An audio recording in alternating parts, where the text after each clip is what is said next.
Hello, everybody. Welcome, everybody. Sorry for the delay there. I just had work and was late, unfortunately. So now it's time to start the newest edition of the Pain Game Podcast, episode number 53. No, it's not the best intro ever, but hey, it's gonna work.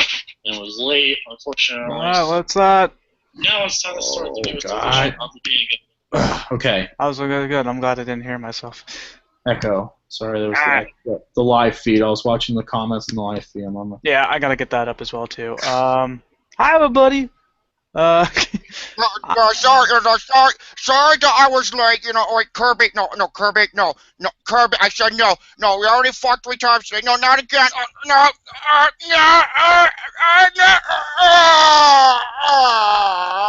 Now's not the time for that. Man. I'm sorry. That's why we always say things about keeping things behind closed doors. Hi, everybody. How's we doing? Oh, what a freaking day it has been. I have done absolutely fucking nothing besides trying to get the show ready together and whatnot on my end.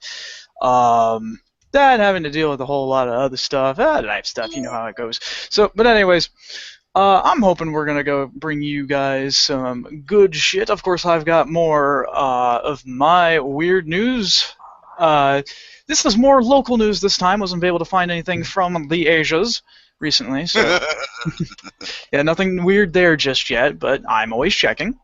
But I got a lot of different news stories, including something that happened here locally, by the way, and actually scared the shit out of me. So we'll get to that. I have a game review as well to go about, and of course, we have the last segment for tonight as well too. So, hope you're excited, everybody. So, without further ado, let's continue, shall we? Oh, you know what you call a boomerang that doesn't come back? It's a fucking stick! He ain't wrong. Basically... He's not wrong. No, it's a boomerang. That's a 90-degree angle. Never try to run up a wall that's on a 90-degree angle. No, because you'll flat foot on your head and then you'll speak like you have an accent. Goodbye, mate.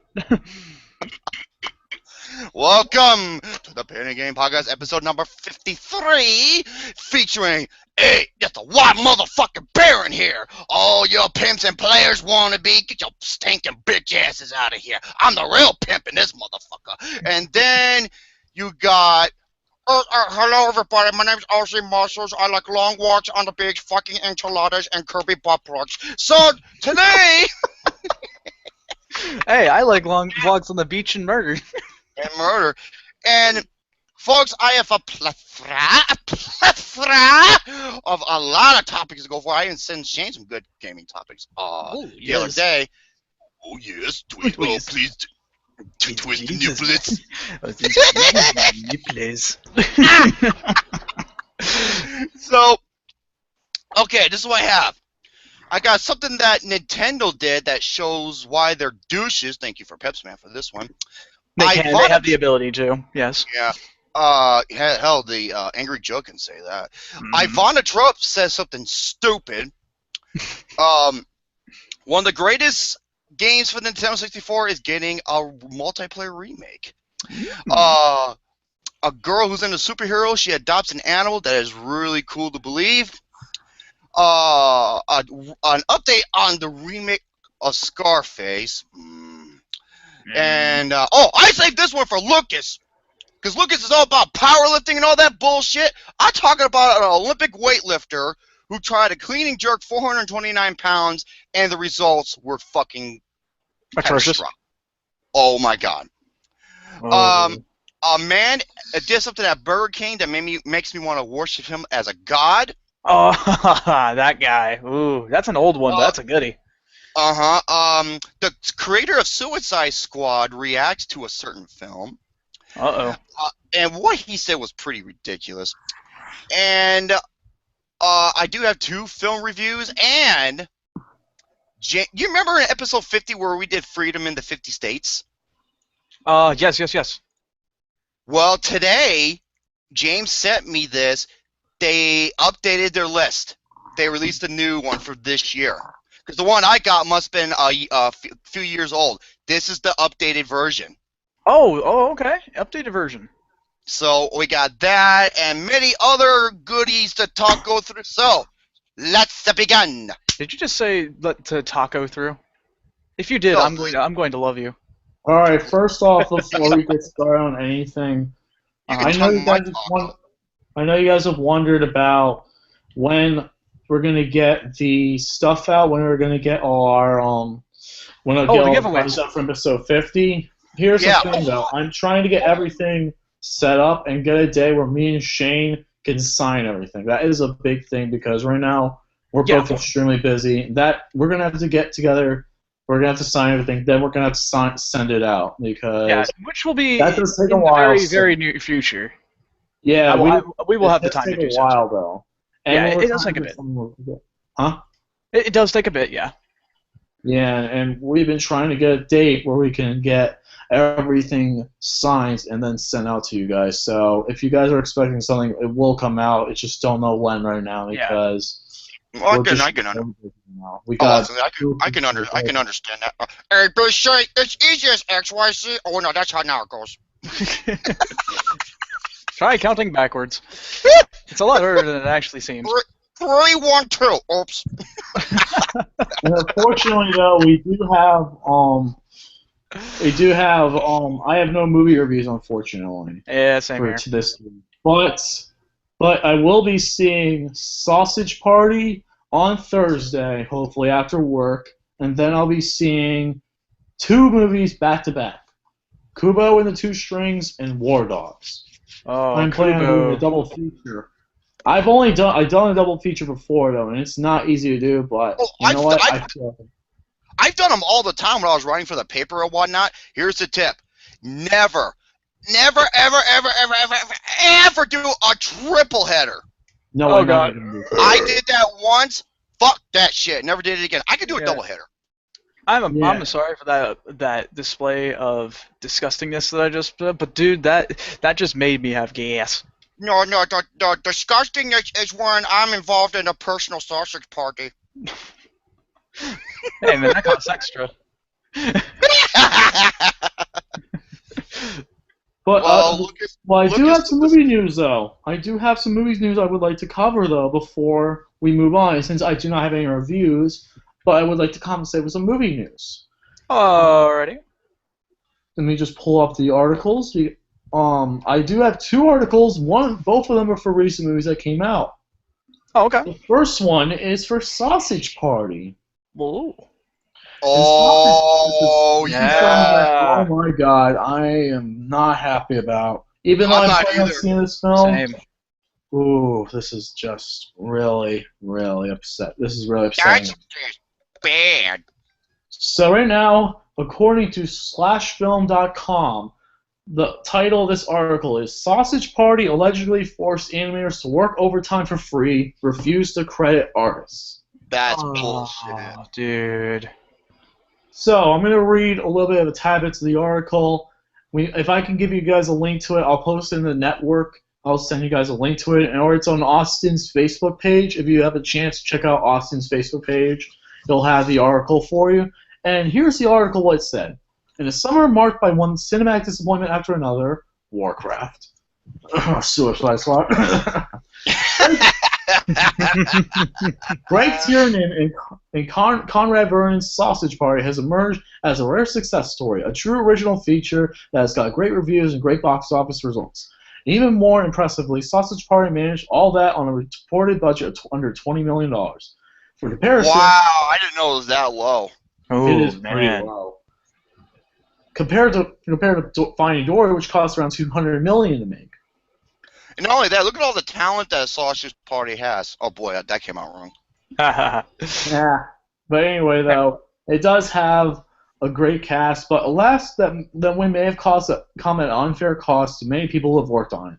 Anonymous commenters claim to be animators who worked on the movie have accused the filmmakers and the production company, Nitrogen Studios, of forcing artists to work overtime for free, then failing to credit them, many of them on screen. Dig into Sausage Party animators' controversy below. Sorry, go ahead. I was going to say, this is Evan Goldberg and Seth Rogen. They're not the directors or anything, but they're the They're like the main people behind that, as well as This Is the End and Pineapple Express and whatnot. So Yeah. So the controversy began when Cartoon Brew ran an interview with directors Tiernan and Vernon. Pretty quickly, anonymous commentators jumped with allegations that artists had been mistreated on film. According to uncredited supervisor, the production costs were kept low because Greg would demand people work overtime for free. If you wouldn't work late for free, your work would be assigned to someone who would stay late or come in on the weekend. Some artists work. Bullshit. Yeah, that really is. That's bullshit, dude. That is terrible, terrible work ethic. It is. It gets even worse, folks. Some artists were even threatened with termination for not staying late to hit a deadline. Wow. Yep, they were threatening being fired because they can't stay late for free. Yeah, in the sausage party, I was trying to swallow a bratwurst, and all I got was a tiny-whiny. Oh, lordy. God. I wouldn't Jerome. Dude, I wouldn't recommend swallowing an entire bratwurst. That sounds like a really bad time. No, that's a bad It does sound like a bad time. That's a bad idea. I prefer long kielbasa's. They're so lumber. Alright, next up. The animation department signed a petition for better treatment and paid overtime. When the letter got to Animators, they stepped in and saw the artists were paid and fed when overtime was needed. Over 30 animators left during the course of the production due to stress and expectations. Most of them left before the paid overtime was implemented. This was met with animosity and was taken as part of a personal insult to the owners. Their names were omitted from the final credits despite working for over a year on the film. Wow, dude. Oh boy, it's getting worse. Another half of the animation team was not credited. The team Wait, the other half? Almost half of the animation team was not credited. Son of a bitch, dude. That's messed up. That is beyond messed up, honestly. Now, this is a reason to go on fucking strike. Oh, absolutely. Yeah. It's not fun out there, man. Seriously. The team believed in this film and poured their hearts and souls into it. Despite more than half the team was not credited, you can see the full team on IMDb, which contains 83 people, and I'm certain there are some missing. The film's credits, however, contain 47. Oh my God! This is some bullshit. I'm going to get in my theory about this movie a little once this article's done. This was Nitrogen Studio first anime feature, and no pipeline had been set up. It was an extremely rocky production. The studio management had little knowledge on how to proceed, and the film could not have been made without the hard work of the experienced artists. The production went over a year of what was originally projected due to the poor organization. The team had to fight for fair compensation, and a lot of the artists needed to quit due to unfair practices and poor management. Wow, man. The studio had lost such a massive portion of the. Sorry, what were we gonna say? I'm just saying. What? I'm appalled right now. I really am. But please continue on. This is worse than a porn shoot. Whew, no kidding. It is. The studio had lost such a massive production of the team by the end of the production, more than half that they would resort to hire recent animation graduates to finish the film. What we currently see in the credits are the students as well as the animators who have stayed until the end of the production, and a couple have left the production. Most of the animators who are not credited have been on the show for more than a year and a half, which is most of the production time. These are the people who have worked hard and set the style of the show and have their work used as promotion for the film. Nitrogen has been trying hard to hide this from the producers, so I doubt that Seth Rogen even knows about this. I hope that this can get the word out. Yeah, no kidding. Spread this out, dude. This is messed up. And they have the original story out. Like the author of the article has the original story outline, and that's about it. So that's mainly the article. And moral of the story. And you know what I think this is going to happen because people are saying this could be an Oscar contender. Now that this has happened, there's no way. Oh man. Yeah. This could have been something good, but now this is coming out. That's a fucking shame, dude. Because this would have been hilarious for it to be nominated. Because Richard Roper's in his review, he's like, this is one of the most ridiculous, the most craziest, the most insane, but also one of the funniest movies of the year. Exactly. But yeah, it's just such a damn shame that this has to happen, man. It really is. Like, shit. It's like, why? Why treat your staff poorly? I mean, that's the thing. that is one of the main reasons why good employees leave is because of bad management. Yep. It's a proven fact, dude. It's a proven fact. It's just like it really is a shame. It's like Brett Favre, because he still wanted to play for the Packers. It was Thompson that forced him to go to the Vikings. Am I correct, Lucas? Yes. I take it. Thompson's the manager. All right. He's the what's the correct term for it, Lucas? Not coach, but like. No. That's McCarthy. Manager? I think he's the manager or special relate. I don't know, it's something like that. Interesting. Okay. Fucking crazy, dude. Yeah, it all in all, it really is just a damn shame that this has to happen, man, because I was really looking forward to it after all the good stuff that was being my said. God, everyone's been telling me, like, Jerome, you need to see this, dude. And Austin couldn't praise it enough, because he said, because I thought it looked stupid as shit at first. Same here. Because I saw the PG trailers. And then Austin showed me the Red Band trailer. And Gary and I were fucking dying laughing. We were rolling. It really was genuinely funny. And that's what it was like, okay, cool. It was fucking clever. I'm just like, you clever fucks, dude. Yeah, exactly. It was like Popstar Never Stop Never Stopping, where the trailer looked like a complete ass. Then I saw the movie, I was like, I know exactly what they were doing. And I was just like, dude, this is this is clever. So, but wait, Jackson said it's not Rogan's fault though. Well, he's like one of the stars. It isn't Rogan's fault. He didn't know about it. That's right. No, he had no clue. He had no clue about it. Yeah. Yeah. No. Or Evan Goldberg. I don't think it's his fault either. It's the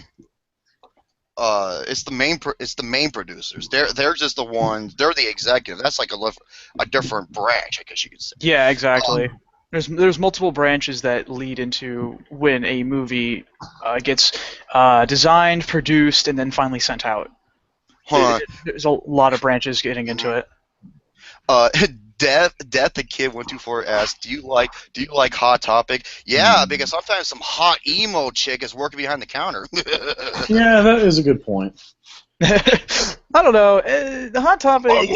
I wanna fuck her so hard mascara was down her face. Oh my fucking god! I knew you were going to say that. Too. Wow. I knew you were going to say that. Oh, Jerome. Hey, what can I say? They're good deep throaters. Speaking of deep throats, sausage pudding. And here comes my second article, which I have right here, is from Mr. Kevin Morrison, who said about this. The movie nerd, right? Yeah, Obi-Wan. Yeah, that movie nerd. Obi-Wan Kenobi. Yeah, I give him that name. So, right now, what he said towards this article is, most likely this means Warner Brothers won't hire Jared Leto back, and nor he will come back to play the Joker, and we'll never see this Joker again. Yay. You know what? Like I said, I did see Suicide Squad, and that's one of my two main movies I'm going to be discussing. All right, we'll get into that in just I'll let you talk about them just after this. Yes, no. I'm just preparing. All right, so here's the title of the article. Jared Leto has some choice words for Warner Brothers after Suicide Squad. Fuck him. I'm sorry. Okay, that reminds me of that South Park episode where they're protesting against Terrence and Phillips to be off the air, and here comes like the main guy behind. He's like, "Okay, I prepared my speech for all you people protesting about the show. Fuck you. Thank you for your time." And he just leaves. Yeah, that sounds about right. So, here's the article though from comicbookmovie.com. Jared Leto has been expressing his frustrations with Warner Brothers a lot lately after Suicide Squad, but the outspoken actor has now taken the studio and tasks in regards to his contract, their final cut, and more. He made it clear that he was upset to find out that so many of his scenes as the Joker were cut from the original theatrical release of Suicide Squad. And during his Q&A with fans this weekend at Camp Mars, and it's pretty much like 30 Seconds to Mars fan meetup, the Oscar winner made his dissatisfaction clear. While we don't have the actual quotes, one fan from Tumblr, via Batman News, summarized his thoughts. He was very honest about the film this weekend. His disappointment in what he's learned from the theatrical cut, he's still not seen the film, feels sort of trickled into being part of something that had been pitched to him very differently, thinking it would have been more artistic than what it became, feeling overwhelmed by the hate regarding the look and choices. That's not good. Wait. Yeah. He didn't even see the theatrical release, so what the fuck? Wait, Jared Leto didn't even see the fucking thing. Theatrical! Theatrical release, Shano. Hey, Shane. 13,000 thistles. Thistles. Yep, he said... That shit got me too, dude. Like, see, I'm pretty good when it comes to speaking, but sometimes I just can't freaking say a friggin' thing, dude. I'm a fucking retard, I'm saying that. Theatrical release. He didn't. So Jared Leto didn't see the theatrical release. Nope, he said he's disappointed in what he's learned of the theatrical cut. He's still not seen the film. I'm surprised that he's not seen his own film. Like I know like actors like Johnny Depp doesn't like watching his own films, but like the ones that he's acted in. But like just flat out not seeing it seems a little odd to me. Yep. It's peculiar, really. I think he's just pissed because of what happened the studio did with this. Yeah, it's probably why, which is, I wouldn't say it's excusable, but rather it's still, he really should look into his own film, but, you know, that's just me. That's just me. But at the same time, I don't know what went on behind closed studio doors. I don't know exactly what went down. Me either. I'm sorry. At this point, it feels like Leto might think twice about reprising the role of Joker unless Ben Affleck is able to tempt him back. As if to further stick it to Warner's, Leto went on to talk about how his contract with the studio prohibits him from dangerous activities like rock climbing, something he shares pictures of a fair bit of social media. His thoughts on what they think about that? Fuck him. And that's the end of the article. I'm sorry, that just makes me laugh. And because here's the thing, though. You want to see Jared Leto in a brilliant performance? The Dallas Buyers Club, man. Oh my God! If you've never seen this, it's a film I gave a 10 out of 10. It was in my top 5 best films of the year. Go see that, Both folks. actors won the actor award. Like the two main actors won the best awards. Yes, they did. A fucking brilliant movie. I love it. Absolutely so. Wait, thoughts of it. Hey, Lucas! My name's Notorious. Have you ever been fucked by Cthulhu? Technically. No. It's a good thing. After you took a shit, did you find worms in your stool? No. But it's also a good thing.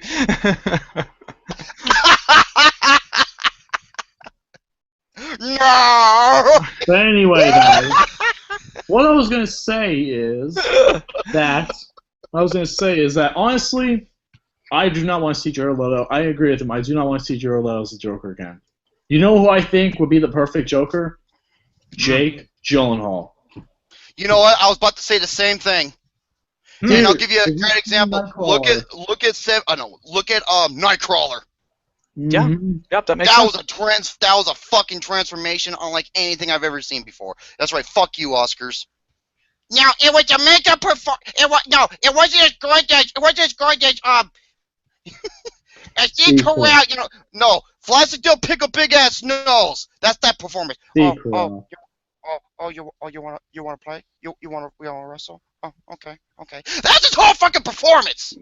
Yeah. Motherfucking Jake Gyllenhaal went ape shit, broke the mirror with his goddamn fist. He was bleeding all over the place like a motherfucker. He took it like a man, got it fixed up in a hospital, showed up right back after, and start filming again.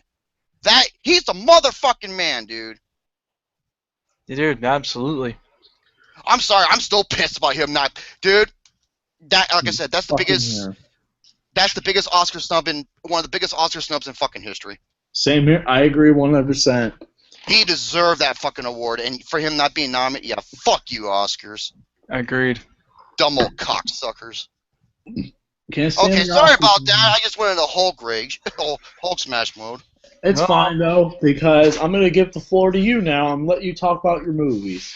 Okay, the first movie I saw, folks.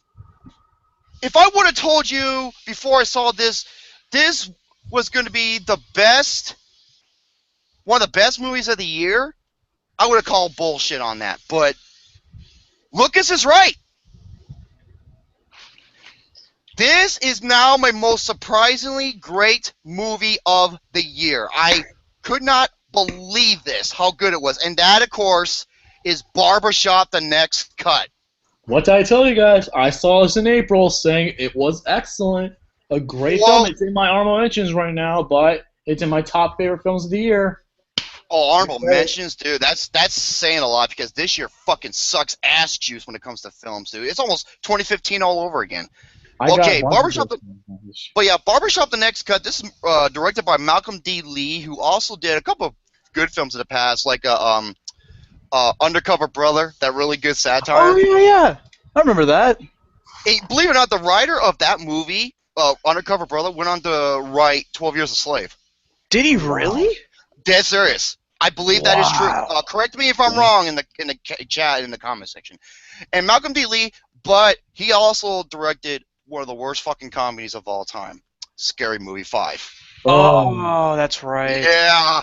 So I was just like, man, he needs to come back with it. Dude, this movie is amazing.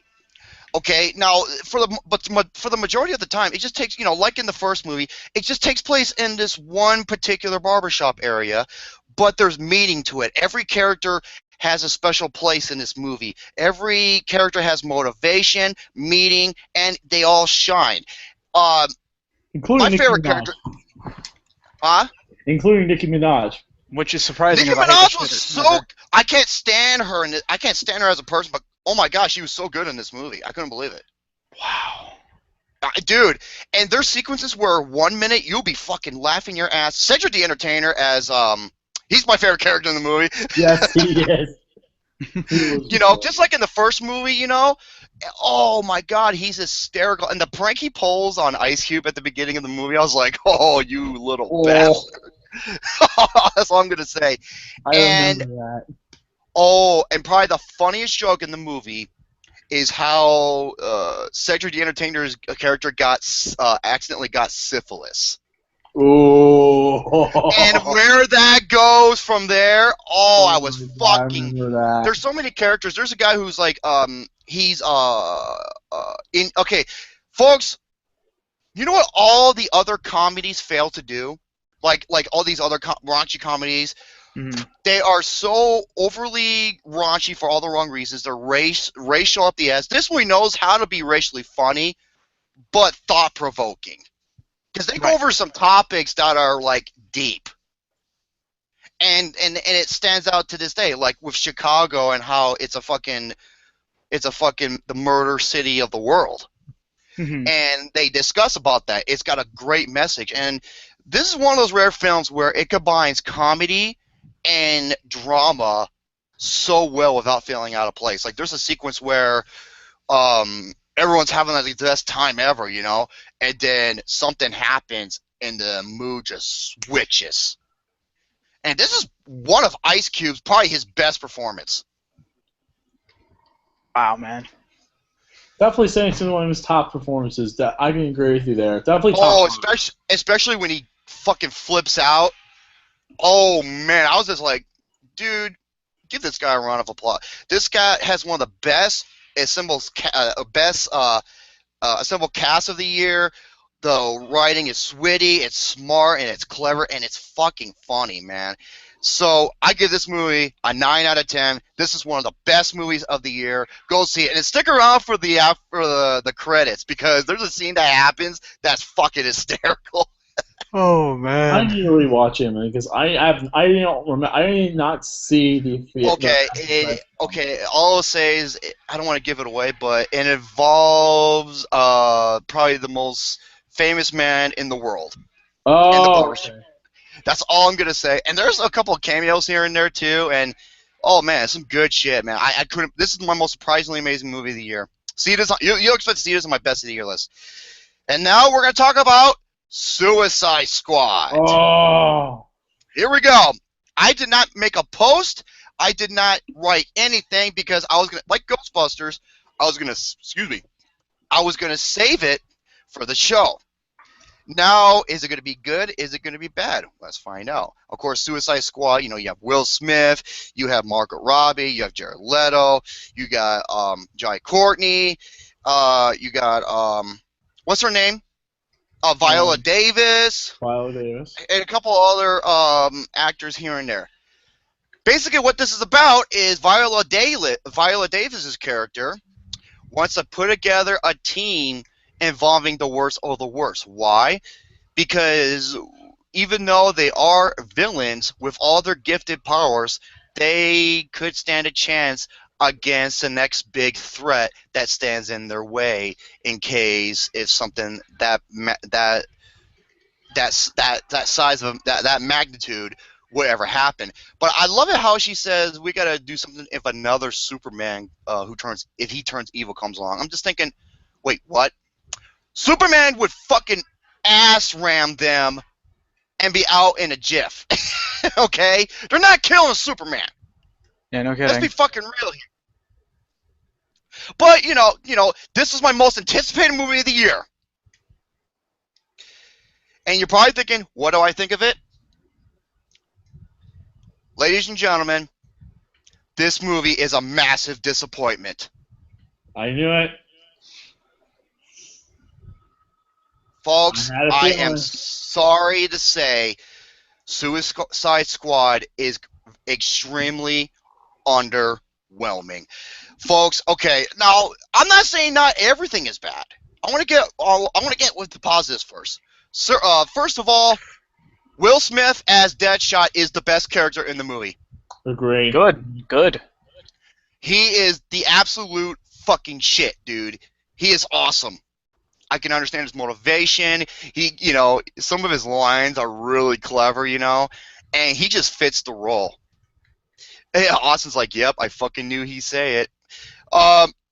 Also, okay, this has been polarizing, but I don't understand it, man. I thought she was amazing. Margaret Robbie as Harley Quinn. Oh, yeah? Dude, she was perfect! I don't understand the mixed reaction with her. Because that is the perfect live-action reincarnation of Harley Quinn. From the accent to her body language to her gestures. Dude! I was like, she was amazing. She was the perfect cast choice for her. Also, Viola Davis, I enjoyed her quite a bit. She has that, that I guess you could say true grit to her. And the best scene in the movie, folks, was the bar scene. Yes, that was a great scene. That was like a 5-10 minute sequence, okay? And I was watching this scene and I was thinking to myself, why couldn't this be the entire fucking movie? Because David Ayer, dude, he knows how to do good shit. And right there, that scene, that felt like David Ayer had full control of this sequence. I love that sequence. Because I was just watching, I was just like, whoa, you want to talk about the tone just changing? And I was able to take it so much more seriously, and I wanted to hear what was going to be said next. Okay, now for the bad. Oh man. And is it time to talk about Joker? Hold on. Okay, I want to talk about the character. Okay, there's three characters I couldn't fucking stand in this movie. I hated them. Hated them. First one, the guy who goes by the name Flag. Oh. No, that doesn't sound familiar to me. Okay, he's the guy who was going to be rounding. He's like the squad leader, for the Suicide Squad. He's like the army soldier. What? I know who you're talking about. I exactly know who you're talking This guy was Rick Flag. This guy was fucking awful. His acting sucked. His monotone you could never take seriously. He was the only time I actually took seriously was the sequence at the bar. Because he didn't have that monotone, hey, move out. I was just like, go fucking play Gears of War, you dumb shit. God damn, he drove me insane. Other than the sequence at the bar, which he was different. I fucking hated him. Okay, the next people. Oh, also another character I really dug, El Diablo. Yeah, everyone who spoke Spanish, by the way, fluently, said that his Spanish was actually on point, dude. And this is his first movie, and oh my god, I dug him, and I dug his character, and the sequence with him in the bar. Oh my god, it's the best scene in the movie. I was like, whoa. Even the Suicide Squad were like, holy shit. Next character I hated, the fucking villain. Holy fuck. You got to the Enchantress? The Enchantress. What the fuck was that? She's one of the worst villains One of the worst villains I've ever seen. No, she's not worse than Lex Luthor from Batman v Superman. No, I can definitely agree with you there. Lex Luthor was way worse. I will agree with you there, 100%. Killer Croc. I didn't mind Killer Croc. I thought he was pretty I didn't mind him either. I didn't mind Killer Croc. Oh, I know you hated Captain Boomerang. I didn't hate him. I'm sorry. What? You didn't hate Captain Boomerang? I'm Not surprised. Really. No, he didn't really bother me that bad. I'm sorry. I thought he was a rip-off Sheamus. No. Otherwise, he'd be doing the brood kick. I know he didn't do the bro kick, but he tried to get his accent to sound Irish, even though his character's Australian. No, his character sounded Australian to me. I should know because I know some people who do live in Australia. Okay, you remember the guy who created the name the PG porn star fucker and the Vanilla Ice Teletubby for seeing it? Yeah, he's Australian. Yeah. So, I didn't mind Boomerang. Kitana. I love Kitana. She had like I thought she had a mystique look to her, and I was just like, man, this is a bad bitch. I'm gonna fuck this bitch, And yes, he's Australian. He's not Irish, Lucas. What do you mean? Okay. No, I knew he was Australian. No, I knew Boomerang was Australian, but his accent, he tried to get him to sound Irish. His accent sounded Irish. And oh my god, the Enchantress. I'm just like, you know what she reminded me of? If you never watch wrestling, she reminded me of the Demon King, Finn Balor, if it was a female, except not taken seriously. Agreed. Oh, man. Fuck. Now comes the big one. The other character I fucking hated. Jared Leto's Joker. Thank you. I fucking hated him! Thank you. What the fuck was that? What the fuck was that? How was I supposed to take this seriously? He looked like a retarded stroke victim. No, he was a wannabe gangster. He was a wannabe thug juggalo bitch ass. Juggalo. Oh my god! Thank you! Thank the fucking studios for removing his scenes, because every time he was on screen, I couldn't stand the motherfucker!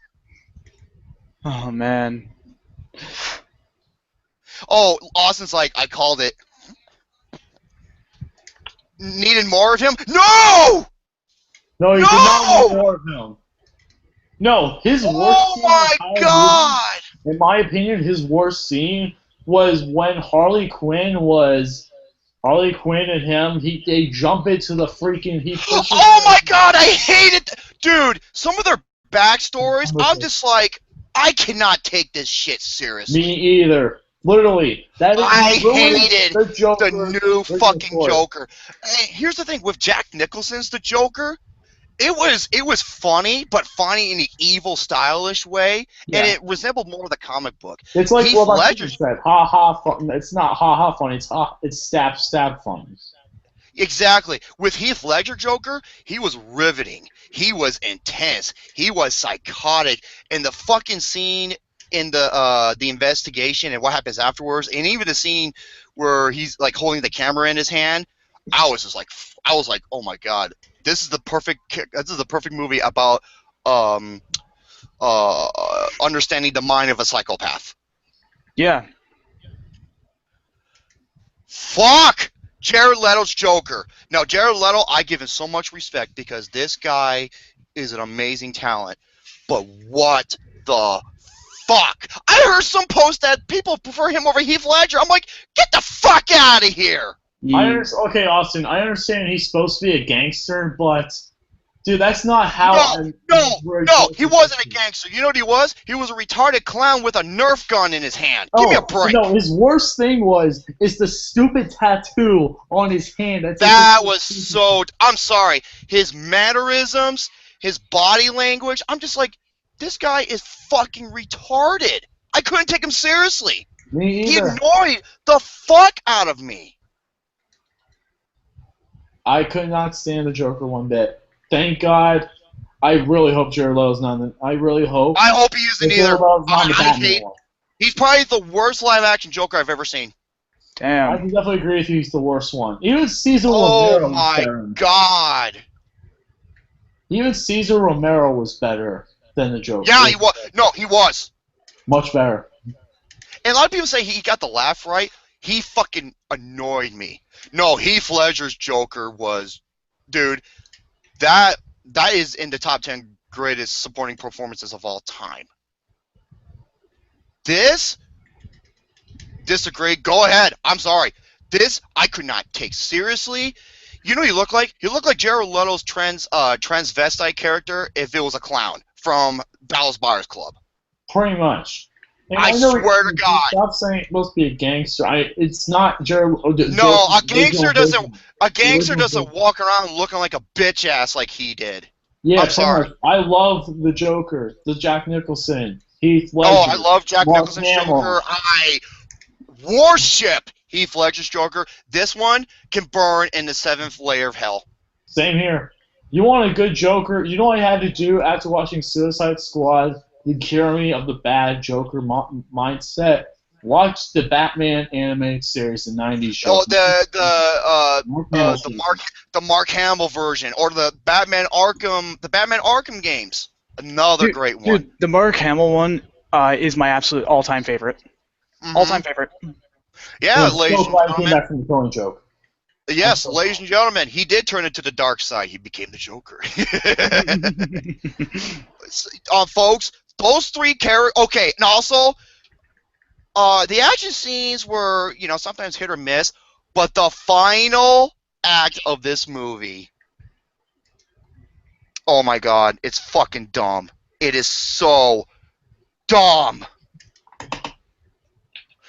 Over blatantly use visual effects. A fight scene that wasn't even that spectacle. Oh my God. Okay, right after the bar sequence, that is where the movie fucking fell apart. Yeah, the action scenes, for the most part, were disappointing. There were some couple of good ones, like with Harley Quinn and Deadshot. There was some, especially Deadshot. There's a sequence where he gets on top of the. No, I want to say it's one of the worst endings. No, it's not one of the worst. No, one thing is, I have to say, it's the worst mid-credit scene. One of the worst mid-credit scenes I've seen in a long time. Probably one of the worst. Obviously, it's leading up to the Justice League and yada yada. Well, hold on a second. Yes. Okay, thank you. It's leading up to the Justice League, yada yada yada. But. Yeah, Deadshot and Harley Quinn, they were pretty cool.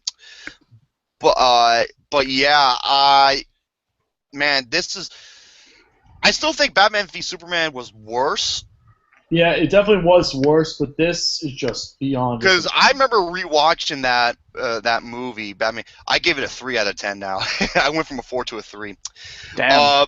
Yeah. I give this the same rating you gave it, Lucas. 4 out of 10. Thank you.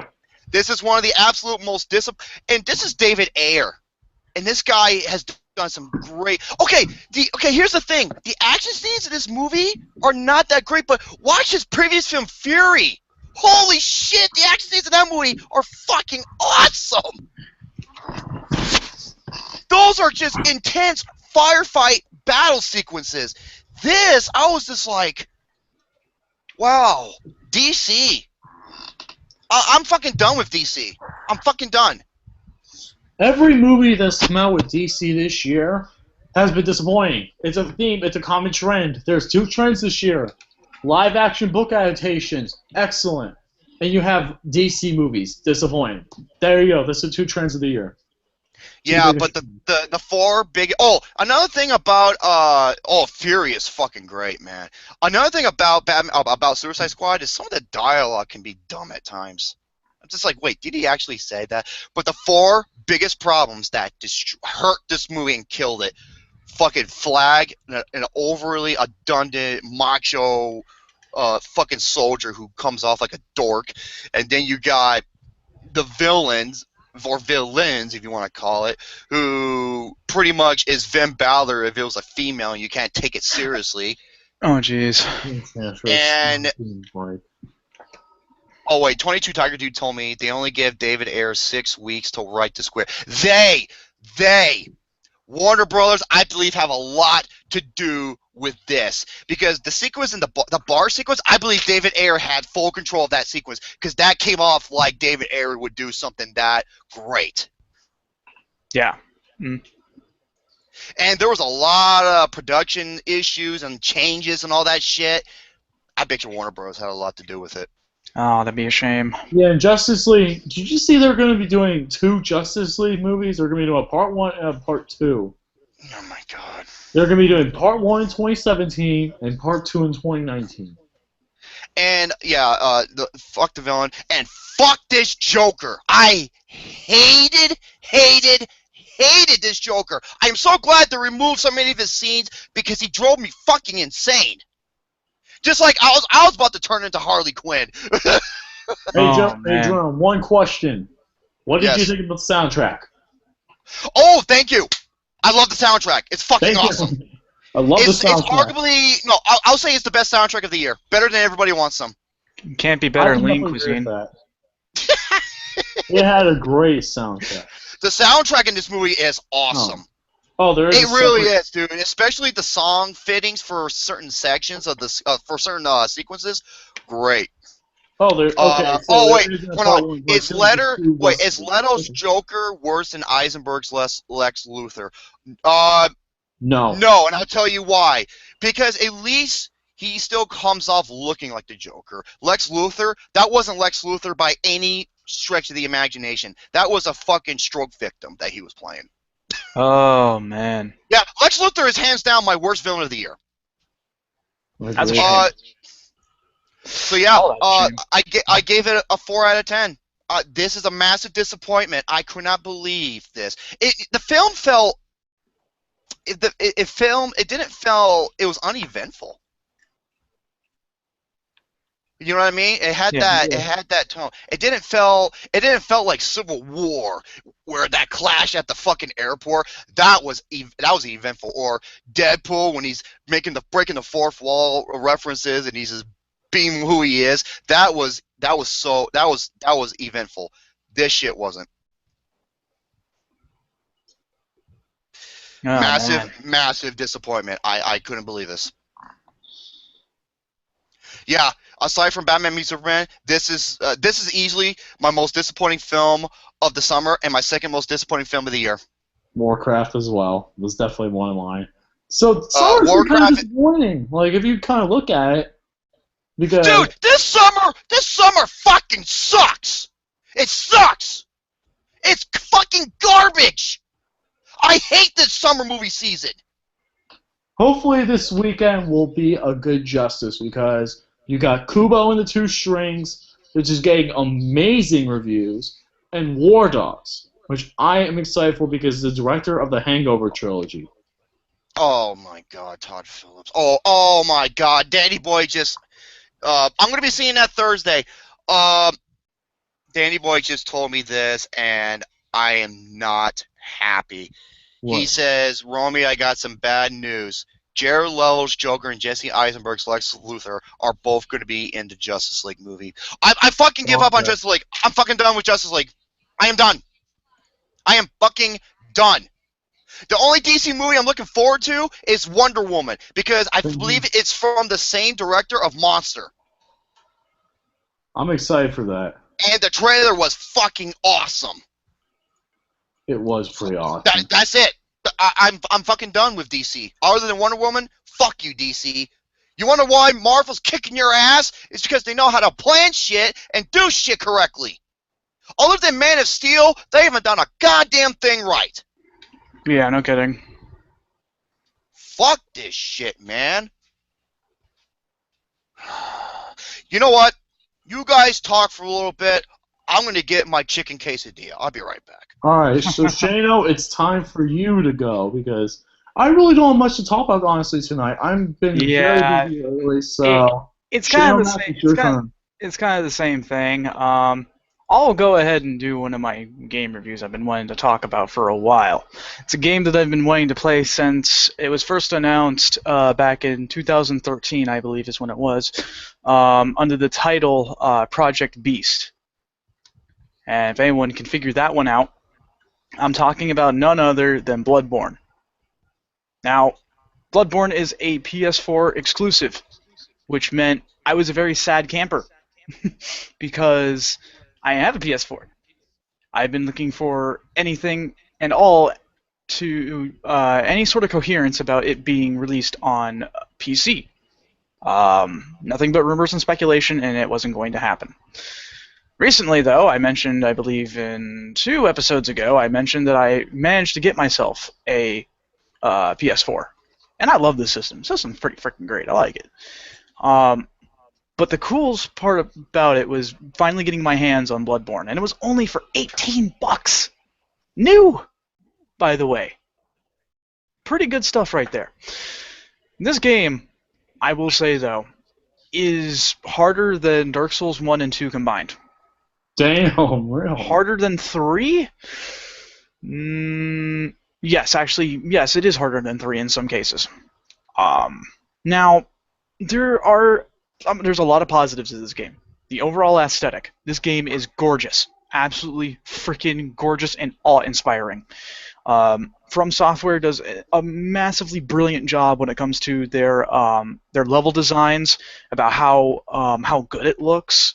The environments, characters, everything looks just good. The other thing, too, is the combat is far more fast-paced than Dark Souls has ever been, because, this is very much so like a Souls game. The only thing is that the weapon mechanics and the dodging mechanics have changed up, so everything's much more fast-paced. You have these trick weapons where you can actually press the L1 button, and you would be able to change it to another form. Which is always really... Oh, sorry, yes. I just got back. You're talking about Bloodborne? Yes. Oh, yeah, Bloodborne. That's what happens when I'm shitting out razor blades. Ooh. Ooh. I'm going to forget that ever happened. Oh, no! Okay. Oh, shit. Dude, I can't wait to watch the replay because I have it on audio only. You might see Lucas's reaction. Oh, man. Hang on, I'm going to try to get on the live chat here just to see. 'Cause I don't have it up, so I can't really see anybody. Oh, Anyways, okay. back to what I was saying earlier. Bloodborne, yes. One of the few things, other few things I like about the game is the addition to how you can do parrying attacks, or as they are known in this game as visceral attacks, where you just sink your hand into someone's chest and fucking rip their heart out. Essentially, it's amazing. It's very You're doing bloody. a Kano. Yeah, essentially. Yeah, this game is very bloody, as it would probably lead you to believe, which is a good thing. Another thing that makes this game that makes it stand out is the fact that, well, of course, it's difficulty. It is like all the other Souls games where everyone says that it is certainly, what was it? It's certainly one of the toughest games out there. Yeah. Dude, Austin could attest to that. That fucking boss battle at the graveyard, fuck that shit, man. I did that in 3 tries, actually. Wait, Ethan said this. There was a petition. This involves around Bloodborne. Don't worry. There was a petition. It's now closed. Says that don't release Bloodborne on the PC. No, are you shitting me? I could believe it. I could. That's bullshit, dude. Yeah, that's so dumb. But you know what? It's whatever, because I have it in my possession, and honestly, it is a really good PS4 exclusive. I'm sad that it's not on PC, but at the same time, I can understand. Now, I will go into the couple of the gripes about the game here, all right? This is not really much of a gripe as it is just... This is just From Software building story.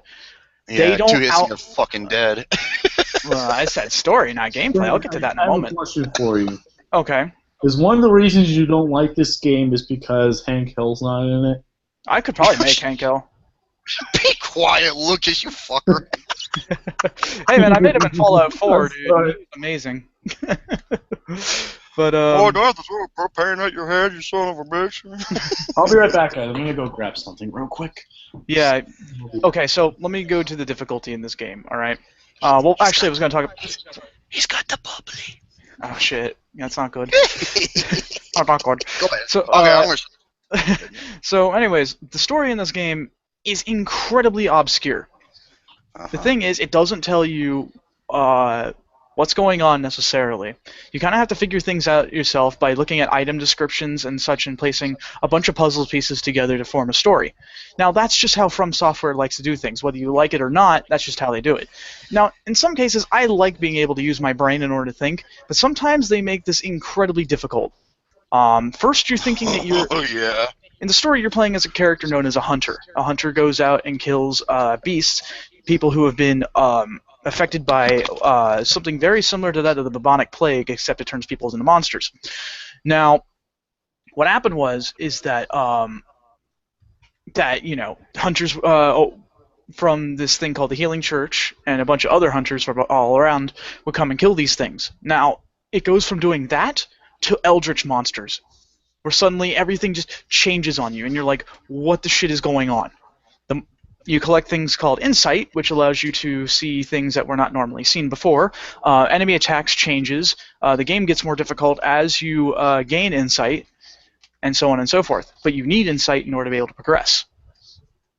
Now, the other thing about Bloodborne that I have a problem with is also related to the difficulty. While you guys were talking about Suicide Squad, I managed to beat a boss that there was about a 60% chance that would kill you in one hit. Oh, fuck that! Who is he, Shao Kahn? I don't know, man. I don't know. But you know something? I did it. And you know something? As much as I hated that boss, and I hope never to fight it ever again, this game is one of the few games that gets my adrenaline running. Dark Souls did the same exact thing, and I'm glad that this game does it too. Let's see, what else could I discuss about this one? Okay, here's the thing I cannot stand. Devil May Cry 3 Dante's Awakening uses a very, very similar structure, and it's another reason why I am not a fan of those, is because if you fucking die, you start so far back to the last checkpoint. Okay, yeah, that's... I hate that shit. Okay, From Software does do that. It was pretty decent in Dark Souls 1, where it wasn't that frustrating. I can't say anything about Demon Souls because I never played it. Dark Souls 2 was still pretty bad. Dark Souls 3 and Bloodborne, oh man, you better hope you don't fucking die. That's the thing. Now, in Dark Souls, when you die, you would have to go back to the area where you once died in order to get your souls back. Which is simple. All you gotta do is go there, press X, and you're ready to go. In Bloodborne, not entirely that simple. Now, one thing that really sucks about it is that sometimes, depending on the enemy, it depends on who killed you or how you died, sometimes an enemy will steal your blood echoes, which are your currency in the game. The currency which you buy items and level up with. Now, you gotta kill this enemy. You have to kill this enemy in order to get your stuff back. Shane, go ahead and keep talking because I just got tagged in a post and I need to discuss this after you're done. Okay, absolutely. I'm dead serious. No fucking football! I said no I football! do a football topic, though. Shut the football up your butt and throw up the laces! I do have football-related news, though. So anyways, It's important. yes, Austin brought up a very good point. The soundtrack in Bloodborne is another huge positive in this game. It is eerie. It's very eerie at points, but other times it is purely epic. namely the fight between the first boss battle, which is the Cleric Beast, and Father Gascoigne. Those are the ones that I can give as examples for some of the bits of soundtrack in this game. That it is absolutely stunning. Overall, though, Bloodborne I felt was definitely worth the wait for me. I am about an entire year late to this game, but I'm glad I'm still able to. I'm actually still able to play it. Another thing that I wish I could talk about more is the multiplayer. I've very seldom done it, but it is structured differently than Dark Souls was, which is not exactly bad, but at the same time, I still like the way how multiplayer works in Dark Souls more. It feels more organized and better structured. In Bloodborne, it's a bit odd. I'm not a fan. Other than that, though, this game is absolutely amazing. Anyone who's looking for a really challenging game with a beautiful aesthetic, fast-paced gameplay, and a great soundtrack, look into this game. It is only $18. I only spent $18 on this, and that was new, by the way. That's new. Worth it. So, yeah, well, Worth it. Real quick before Jerome goes in his stuff about Pinguses and Robotnik, and I have one bit of football news, and it's about the Miami Dolphins. The Miami Dolphins officially changed their name once again to the new stadium name, known as the Hard Rock Stadium. So what are they known as, the Hard Rock Dolphins? Yeah, no, it's the new stadium is called the Hard Rock Stadium now. Like the Hard Rock Hotel, it's based off of that hotel. Oh, so yeah, I know, but like you were saying, the name has been changed. So no, the stadium name, not the team. I thought you said the team name changed. That's what it sounded like to me. No, sorry, man, but it's the stadium name. The stadium name has officially changed for another time. Like, they've had like 8 or 9 name changes. It's crazy. Otherwise, you just can't have one like Lambeau Field or Heinz Field. I don't know. That sounds or very undecisive. Soldier Field. Like, Kyle said Hard Dick Stadium. Hard Rock Stadium. I'm sorry. Oh, okay. Speaking of Kyle, okay. Kyle tagged me and notified me in a post that Tony the Tiger, 22 Tiger, and believe it or not, he does like Frosted Flakes. Wait a minute. Well, as he should. Isn't Tony Tiger supposed to be like helping the World Series or something like that? No, not that Tony the Tiger. Okay. I just saw this, and I couldn't believe. Now, folks, I need to talk about this right now. Now, this is from TheVerge.com, and something that Tony Estrada, a.k.a. 22 Tiger, and Kyle from the DGSN, he tagged my name into this, and I thank both of these guys. I have to read this. Google is killing off Hangouts on air in September. Yeah, I know. I've known about this. I did not know about this. I told you yesterday. Oh my god, I'm fucking retarded, dude. Anyways, please go on.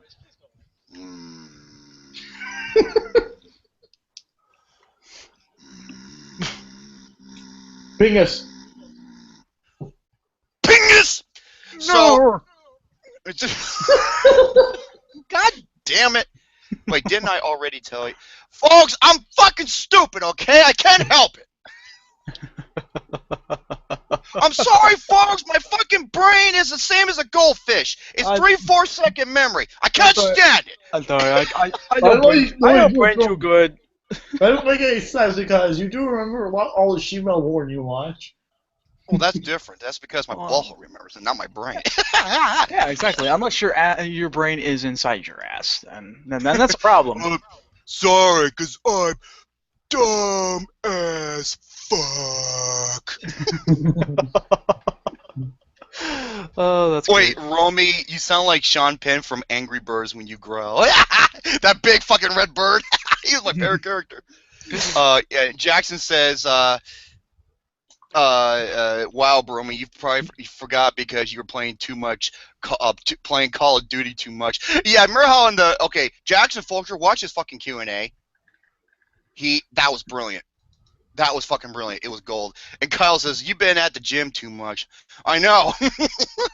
And then one says, "You have other qualities that stand out, Romy." Yeah. Shit, I don't need a cane to be called to be known as a pimp daddy, motherfucker. Remember, it's not the length, it's the girth. They don't want to be deeply penetrated. They want the feel just smushed. So, okay, the live streaming service once used by Barack Obama and Pope Francis will be mostly continued next month on new posts over at Google's YouTube, blah, blah, blah, blah, blah. So, I know, I'm dumb as... Hey, I want the dumb shit of the network. I can't stand it! Oh, yeah, Jackson's questions, he was reading off my questions. And the skits he did, oh, it was fucking brilliant, dude. That kid is, I swear to God, you know what he reminds me of? He reminds me of, oh, what's his name? He does a lot of politics talk, Alex. He reminds me of a young Alex Jones, but he's subtle. Right. So, I guess I'll talk about this off the thing because, yeah, I probably had I fucking had a retard moment there, so. Pingus. Go ahead. Robotnik. Pingus! Alright, so... I'm just gonna keep eating my fucking...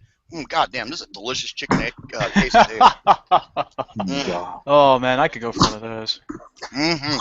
I would too, but I don't want the bubbly. No, It depends where you get. earlier, trust me, it's already all gone.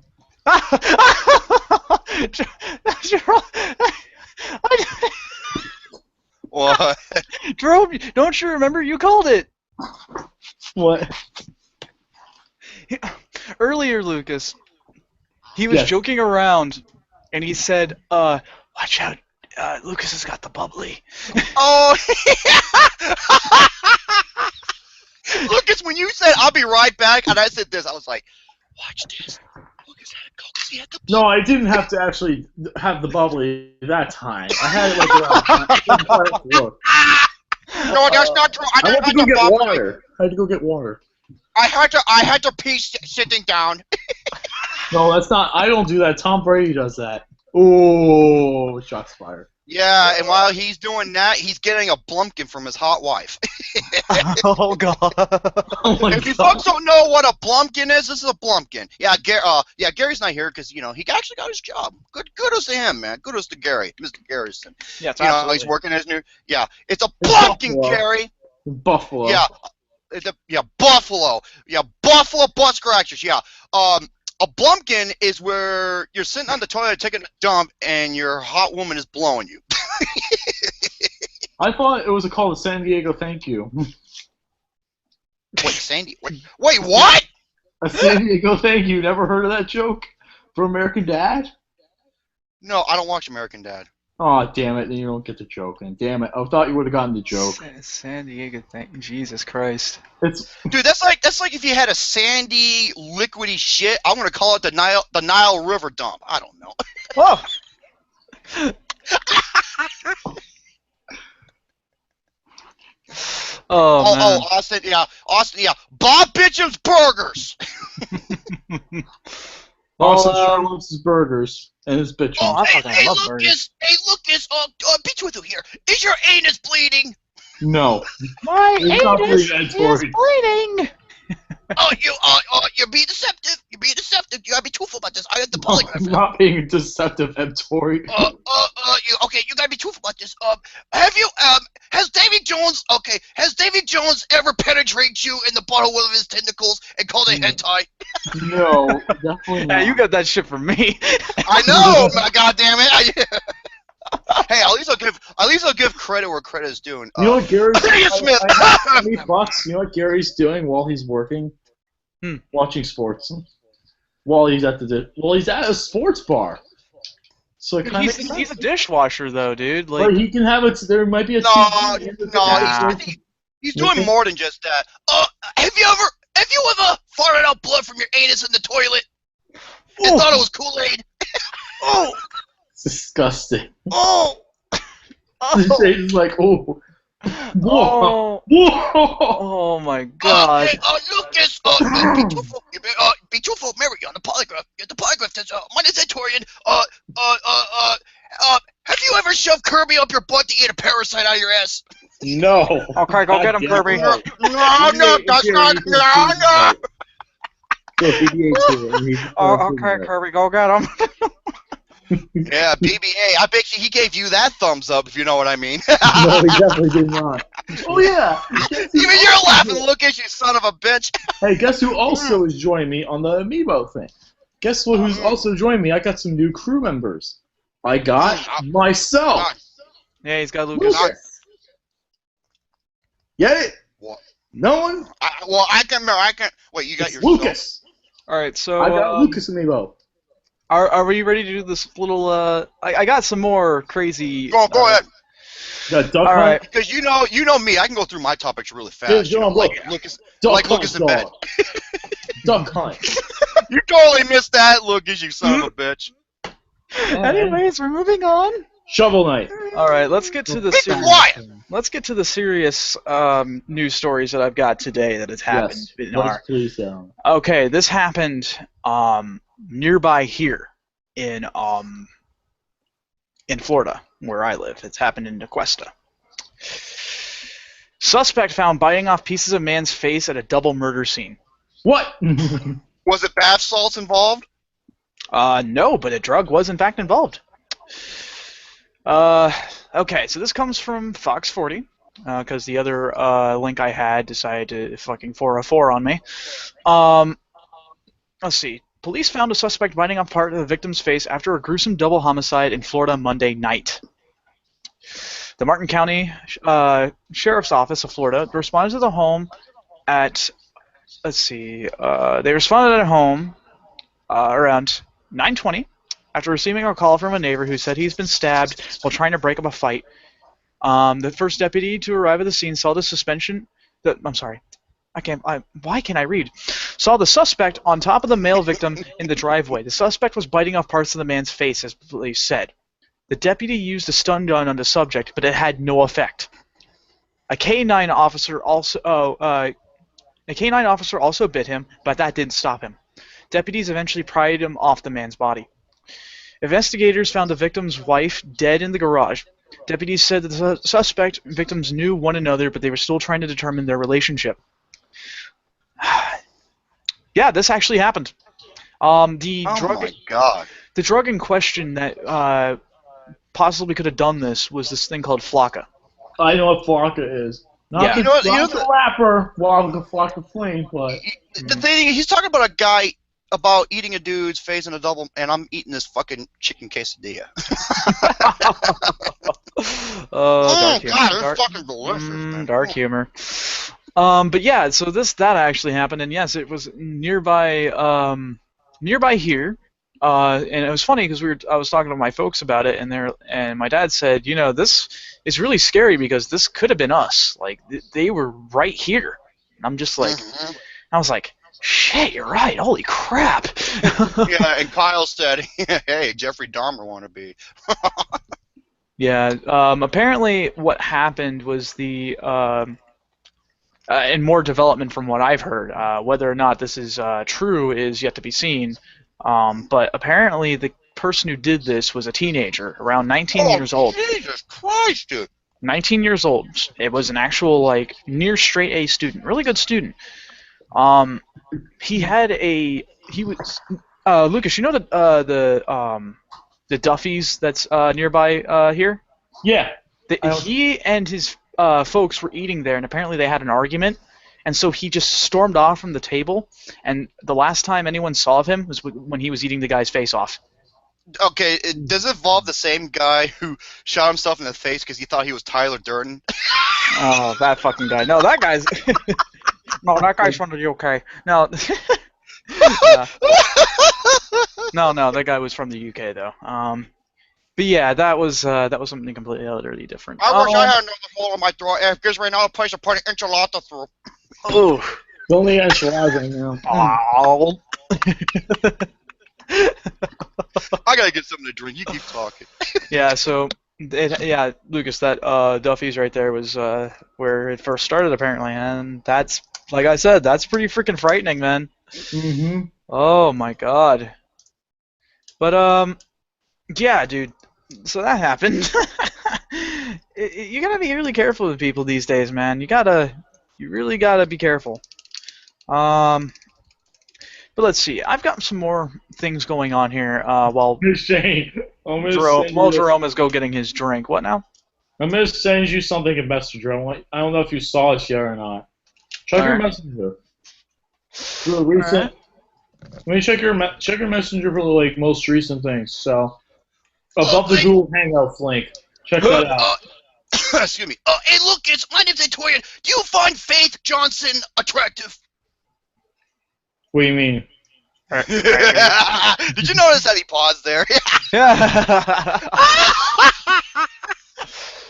Oh man. That's a good answer. Because if he said yes, I'd be like, "You stay away from her, you son of a bitch." And if he said no, I'd be like,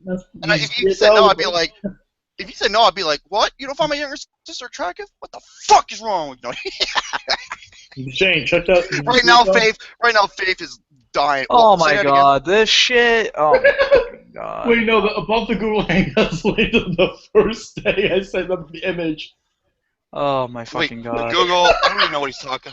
I don't know what he's talking about. He sent me. It was a meme. I will say this. That the way that was handled, that was actually pretty well done one. That's clever. Okay, dude. Okay, everyone. No, I don't. Hold on. Everyone's laughing at because remember Ed Torian asked the question. He's like, "Do you find me Ed Torian attractive?" And I said the Faith, and Faith Johnson, her response of Faith from is ... That's never a good thing. No, it isn't. Oh, come on, Faith. I'm just having fun. Okay, I bet you she's laughing. I bet you she's laughing right now. All right. All right, so I sent you some meme. I'm gonna say I sent the same meme that I sent to Shane. On Messenger. Okay, I'll let you do your thing until you're ready to, I was trying to talk. My bad, dude. Well, yes, like I said, yeah, Faith, yes, she's my lovely younger sister, and any guy gives her the wrong word, that's right, I'm going to throw a saw blade at your head. All right, go ahead, Shane. I can supply those. Okay, so who's ready for some crazy news that has happened somewhat recently? Shovel Knight is. Crazy news. Oh. All right, so has anybody heard of Norway's belly flopping contest? Yeah, I actually have. Oh my god. Dude, I think I have. If I want to see the fucking link. Dude, Joe Dini, get your ass over there in your tidy whities and do the biggest belly flop. I will give you $500 fucking dollars for it. Let me tell you about this. This Olympic sport, which should be Olympic sport, I should say. This sport that was made by Norway, I don't know how to pronounce it, but I can tell you the literal translation. It's called deading. Now, this is what happens. It's a belly flopping contest that is judged by the style of your flop, and basically they see about how bad it could possibly hurt, and how creative your flop is. Now, I'll send the link for this to you guys a little later, but yeah, this is amazing because I've heard about this, and this is what happens. See, it's an entire sport developed around belly flopping with a frightening twist. Participants jump from a 10-meter board and keep their bodies as straight and flat as they can for as long as they can. The 10-meter, that's the high dive board. That's like that's like 30 fucking feet. Yep. Why do you think they call it deading? Dude, I want Joe to do it in like a Super Mario outfit. I think they would allow that. You got to be really. You have to be. The way it's scored is that how far you can go with how straight you can keep your body for the jump, how creative your flop is, and how painful it would look. So, yeah, deading. I certainly Hope every single one of you looks this up because it's fucking glorious. Anyways, let's move on to the next thing. All right. This happened recently. Monkey in diaper attacks Wal-Mart employee. Was it Gary? Oh, dude. Motherfucker looks like a orangutan. No, that could be me material. Oh, shit. There was something else that I had here that was related to Gary. You know something? You know why? You know why the monkey beat up a Walmart employee? Because they weren't selling any more Huggies. Oh, shit. All right, so there was a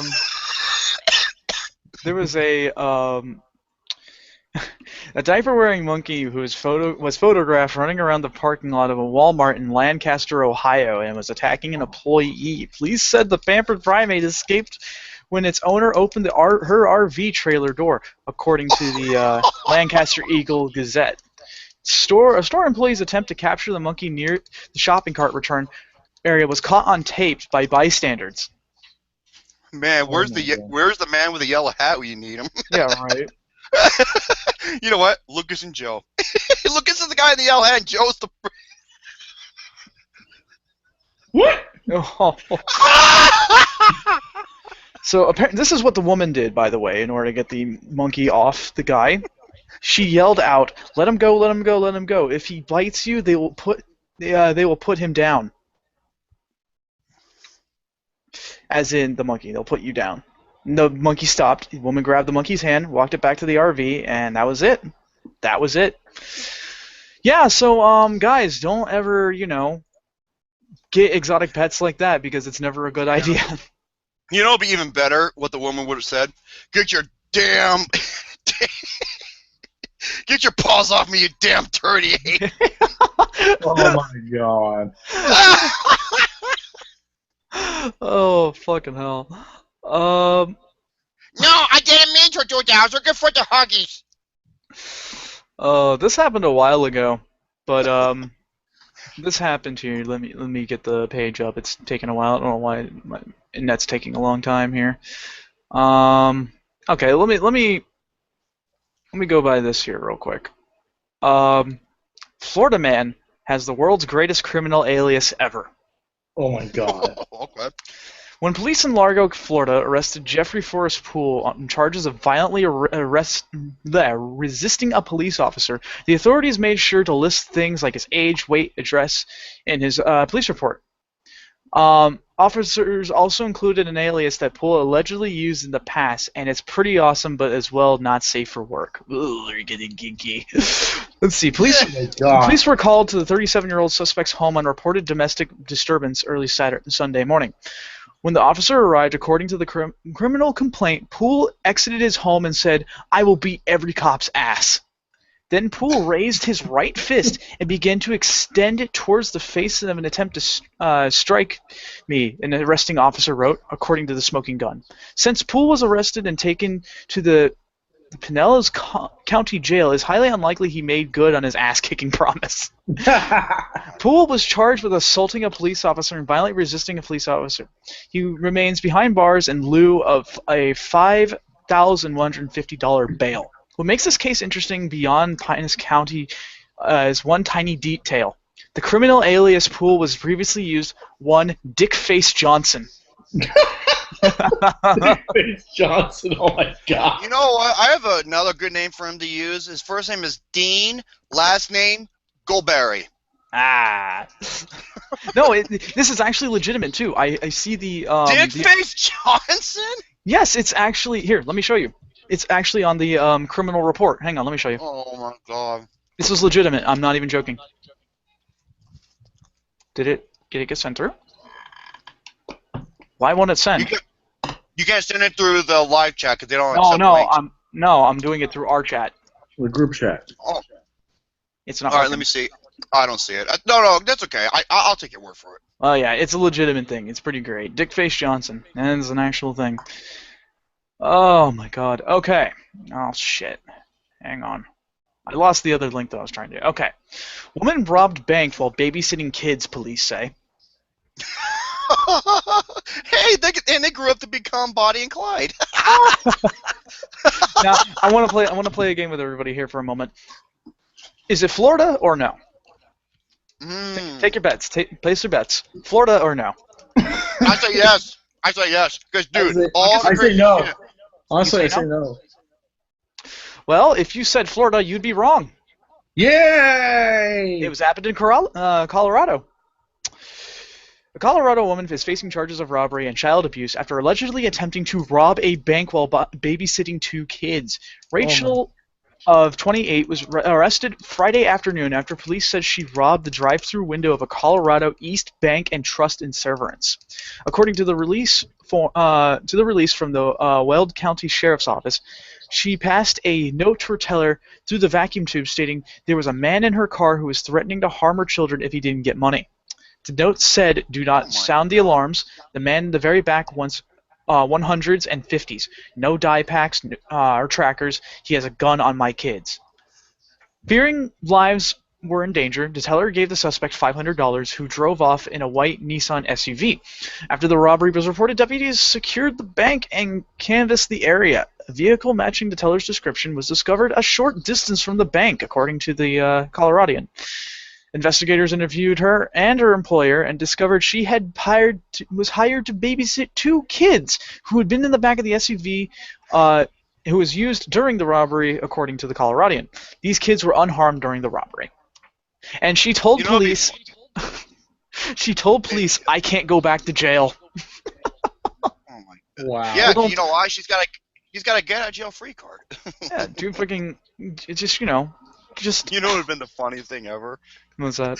She ends up getting caught because, let's see, she's like trying to outrun the police, and she thinks she's scot-free, and the kids open up the money, and then when they open it up, boom! The dye patches go off. Yeah, exactly. That's fun. That is fucking mad funny. All right. I wanted to save this one for last.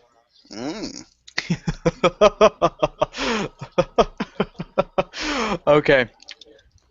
I'm gonna play this again, right? Florida or no? But here's the title. Stay with me on this one. I'm wondering if this is like Gary's twin or something, and he has another twin besides me. Notorious Nipple-Man, nabbed after 3 years as a public transit pervert. I'm gonna say no, honestly. No. Okay. Jerome, Florida or no? Man, with him and twisting nipples, he'd be a really good DJ. He knows how to turn to. I'm showing my turntable. I want to say yes again. Well, if you said yes, you'd be wrong again. Yay! This happened in Kyoto, Japan, of all places. What? Police in Kyoto, Japan, had arrested a man long suspected of fondling his nipples while leering at schoolgirls riding the subway. That's pretty messed up. Oh my God, that's so what Gary would do over there. God damn. Yes. You like tweet the nipple? Oh my God. Oh, He'd be doing that outside. Tosha. Fuck. Toshihiro Fujikuma, 33, was charged last month with suspension of indecent exposure after he allegedly exposed the lower half of his body to two teenage girls while on a train. Fujikuma, a welfare caseworker in Rito City, was fired from Not his job. anymore. Was fired from his job after his arrest. Admitted to the charges, police said. He told investigators he was stressed and had sexual motivations, according to Tokyo Reporter. Well, then go beat off! He was released on bail pending further investigation. Though Sorry. Though Fujikuma was accused of flashing his bottom half, he was notorious all over Japan as the Nipple-Man. Numerous internet photos show a man identified as Fujikuma playing with his nipples while looking at women on trains. Yeah, I see him. He actually really is. Fondling one's nipples while wearing a shirt isn't illegal in Japan, but it was disconcerting to the women who had witnessed his activities. Fujikuma first became known as the Nipple-Man in July 2013, When a woman tweeted, "This jerk is playing with both his nipples while staring at my face," and the way he stares, it's creepy, right? It really is, dude. This guy is pretty freaking creepy. Like he has like such a blank expression that like it steers into your soul. Whew. Let me see. The arrest surprised Rito City Mayor Nomura, who told reporters he can't hide just how shocked I am for a city official to lose trust through this horrible act. Nomura added, "I'd like to deeply apologize to our citizens and will strive to restore trust as well as deliver strict punishment." Ooh. Yeah, so lesson learned. Don't play with your nipples out on a train. Hey, Shane, you know what I was thinking of when you were talking about that? Remember the South Park episode, The Cable Guys? The cable company? Is it the guy? Was it this? No, I'm thinking of the guy who. Well, I'm thinking of Mel Gibson first off. No, that's not He it. was just like, my nipples, they hurt when I twist them. No, what I was thinking of is when the Randy Marsh and they go to the cable guys trying to catch their kid. It was like, yeah, they have like these fucking They patches. have They have these fucking patches they can rip You off have so they no can rub other their nipples. channels. Oh my god. The DirecTV guy's like, you can't afford DirecTV. Well, I guess cable's the only thing you'll have, and we're the only one in town. Oh yeah, I remember Mel Gibson. He's like, my nipples, they hurt when I twist them. I love that. Sorry, Shane, but that's what it reminded me of. Oh, fucking hell. That episode was great. I was watching that the other day on Comedy Central. I'm just thinking of I haven't seen that. Well, if we have no other topics, I feel that we wanna do this again since it was very well received last time. I guess I can't go over any of my topics. Well, I'm sorry. What else did you have to say? Jerome, was one of them about the Packers-Browns game? No. Preseason, aw. So I what have did like 15. I have like 15 topics. I can't even talk about one of them. No. I'm gonna say if you've still got more, go for it, man. Absolutely. Okay, here we go. I'm gonna go over these really quickly. You know, like Lucas in bed. So basically, no, that's not true. I'm a 60-second man. That's what they call Minutemen, right? Minutemen. Okay, ladies and gentlemen, I can't believe I'm gonna be saying this, but I saw this and I had to talk about this. Ladies and gentlemen, there is a toilet lid that's specially designed to tell you how much weight you lost after you take a shit. That's amazing. That's what dreams are made of.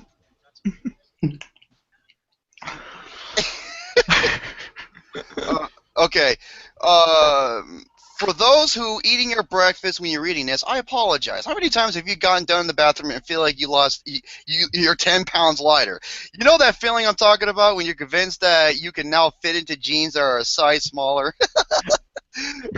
Well, have you ever been curious as to how much of a load you let off into the toilet? I'm not kidding you. I'm reading this word for word.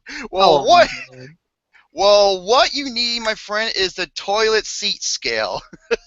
The concept toilet seat has a built-in scale. It's supposed to be designed for those keeping close tabs on their weight. However, we all know what this thing could get used to if it's put in production. There could be running tallies between friends to see who took the biggest crap. I'm just wondering when they're gonna go around actually making this thing.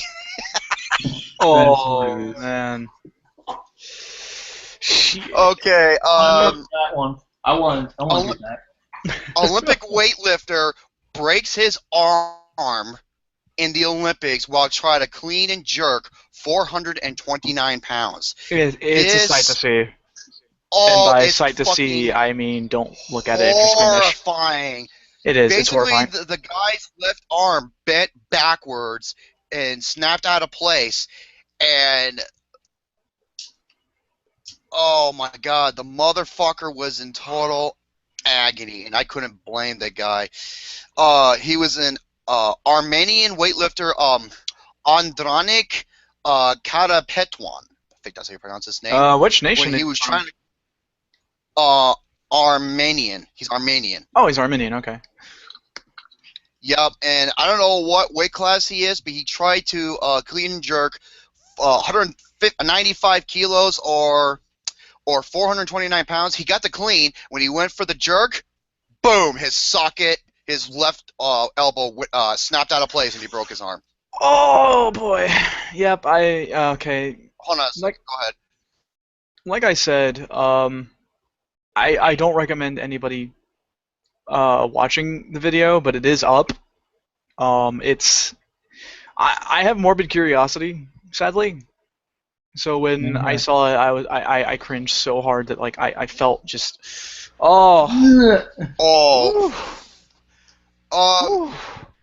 Next up, okay, GoldenEye 007 gets an unofficial multiplayer remake with modern graphics.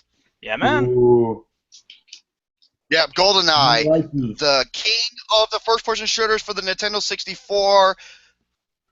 The multiplayer, which is so much damn fun, is getting a remastered version, so look out for that. Also, what else do we got here? Freedom in the 50 States. Let's talk about this one. The updated version. Yes, now this is the updated version. Basically, come on now, computer. Don't do this to me. Thank you, asshole. All right, let me load this. Yeah, I love it when I'm trying to load up something and the website before is just being a bitch to me. Oh, dude, I know the feeling. Alrighty, this is the newest version. Now, anybody in the chat who wants to know what... Oh my god, I did not want to load this fucking link up, you piece of fucking ass. If you want to know what state is ranked, let me know in the live chat and I'll give you the name immediately. So, here are the rankings. Now, number one, this is the place that James would love to live in, and he was talking about it, and he was right. Number one is New Hampshire. Oh, wow. Number two is Alaska. Number three is Oklahoma. Number four is Indiana. Number five is South Dakota. Okay. Texas is number 28. New Jersey is number 47. Oh, my former home state. The place I'm going to be visiting. Oh, that sucks, dude. California is number 49 still. It's been at number 49 for a long time. Oh, I could have swore it was. Oh no, New York is 50. New York is still number one. The number one worst. Yep. Virginia, that is. Let me see. Where the hell is Virginia? Oh, number 21. Not too bad. Okay, what did I say? Number 5, South Dakota. Number 6, Tennessee. Number 7, Idaho. Number 8, Florida. Ooh. Really? Wow. Number 9, my family home state, Iowa. And number 10, Arizona. Man. So we both have states in the top 10. Yep. And Gary is Iowa. And Gary is still dead last at number 50 with New York. That sucks. New York. What else, people? Are there any other states? Oh, is there any other states that you guys wanted to know? Oh, Connecticut. I know Double Nine wanted to know this. That's number 45. Illinois is 44. Wow.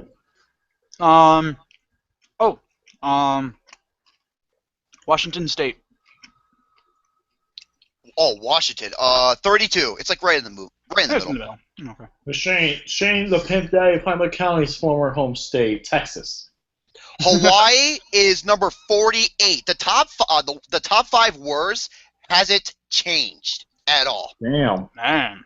Yeah, Maryland, New Jersey, Hawaii, California, and New York are the worst free states.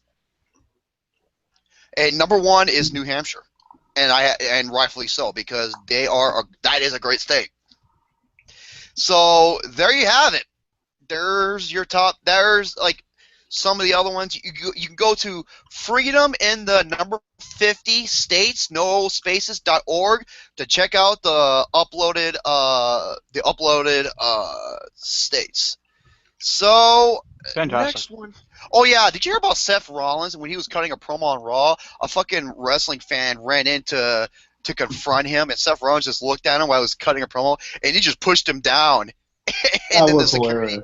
And the security got him, and Seth Rollins just played along with it, and it was funny as shit. Oh, and here's another thing. Red Dead Redemption 2, arguably the most anticipated game of all time for this generation, is rumored to have 2 protagonists in the game. Ooh. This is all rumors and speculation, but I think it's coming, dude. I really think it's coming.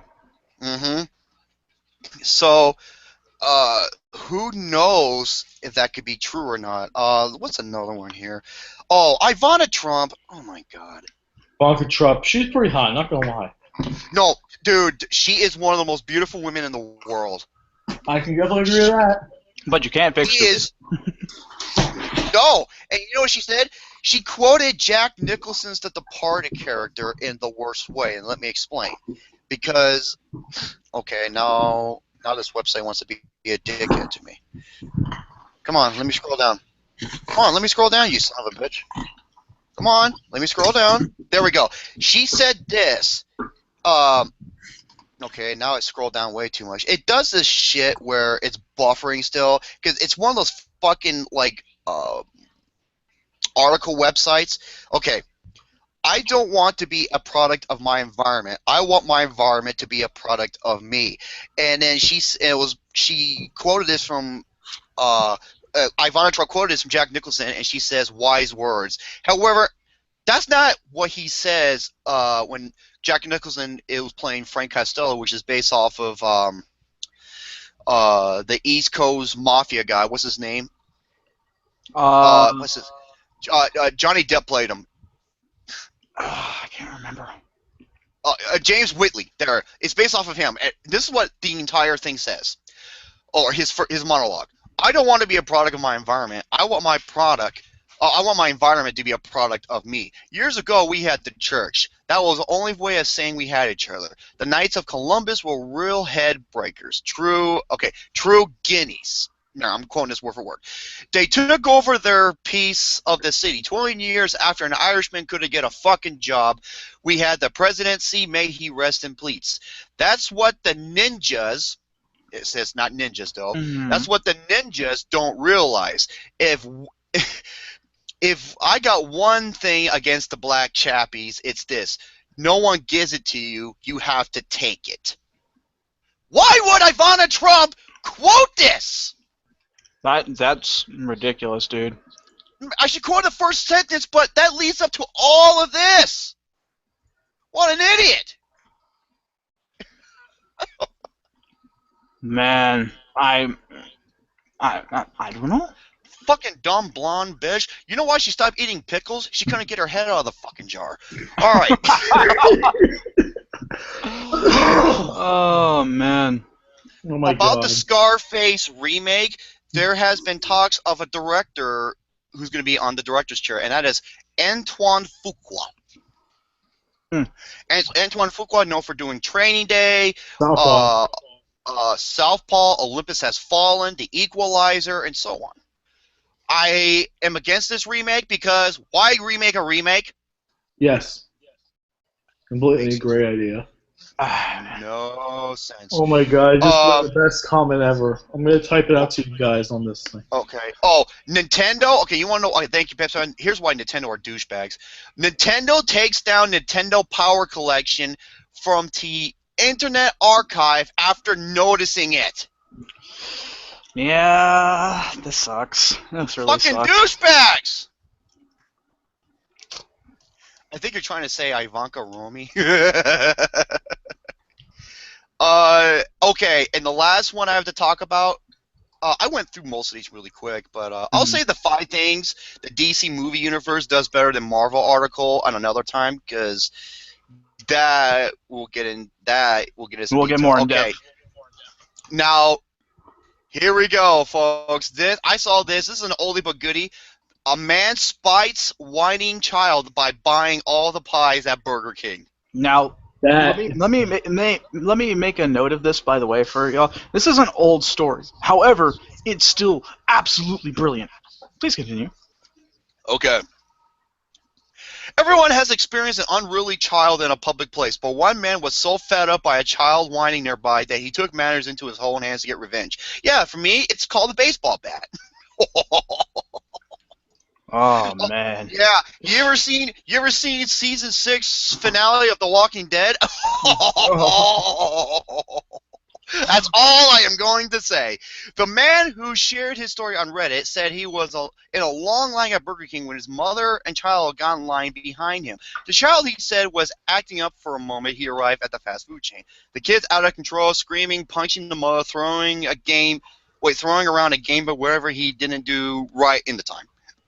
So, the mother didn't seem to pay any attention to him and continued yelling, I want a fucking pie. After 5 minutes on the line with these people behind me, I have gone from a headache to a full-on migraine. So, yeah, Fave's like, Negan's the best. Hey, Fave, you know I was messing around with the editorial. You know that, right?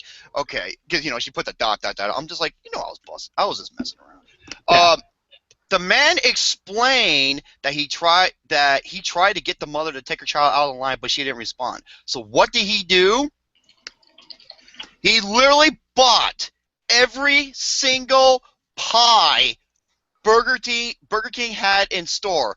All 23 of them. Yep, this actually happened. Moments later, the woman, the mom, was so pissed. She was yelling, like, who bought all the pies?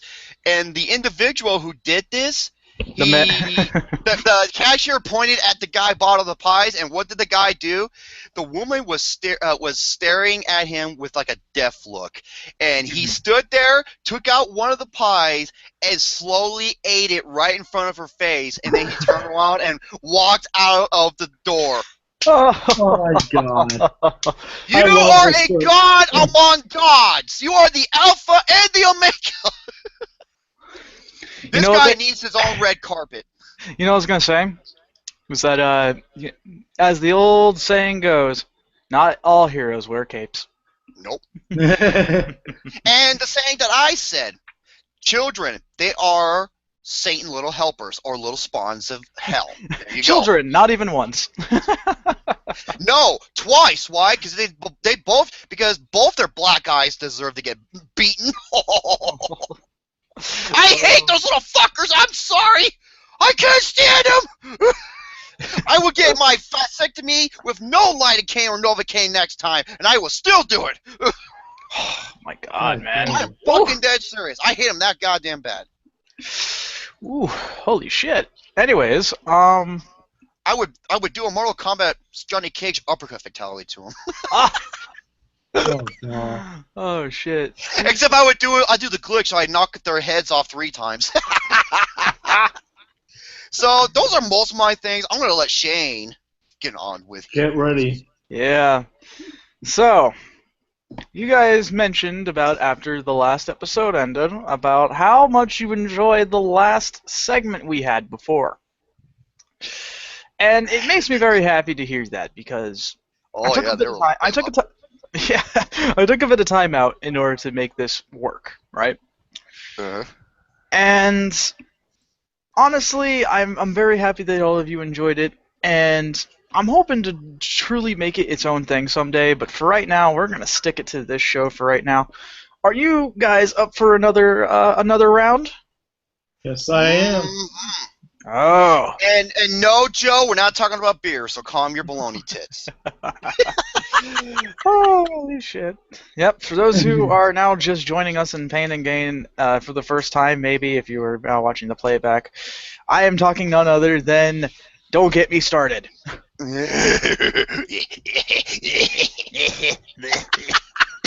I'm sorry, I got a really bad cough there. No, the Emperor was getting his prostate checked. He's sitting there, he's bent over, like, do it, do it. Yeah, it was little Anakin. Hey, Jerome, Shane, read the group chat. What's this? What's this one? Let me look at it. Okay. Okay, I don't even know wrestling. That's funny. Oh, yeah. Undisputed Sarcasm is the fucking best, man. He is.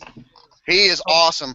He was the best thing about PG Kills WWE, and after he left, that thing died. All right, go ahead. All right. I just had to. All right, gents. Time for another round. All right, so let's all pick a number between 1 and 10. I can't count over 5.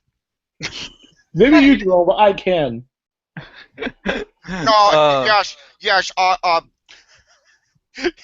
2 plus 2 equals potato.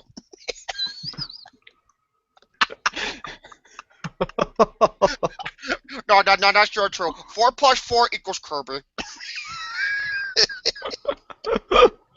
I can only imagine his face. He's like doing that smug look, shaking his head. Yeah, back and yeah. forth, like, no. You called it.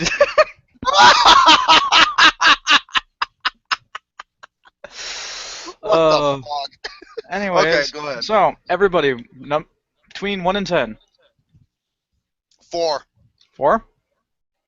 6, like LeBron James. I picked 2.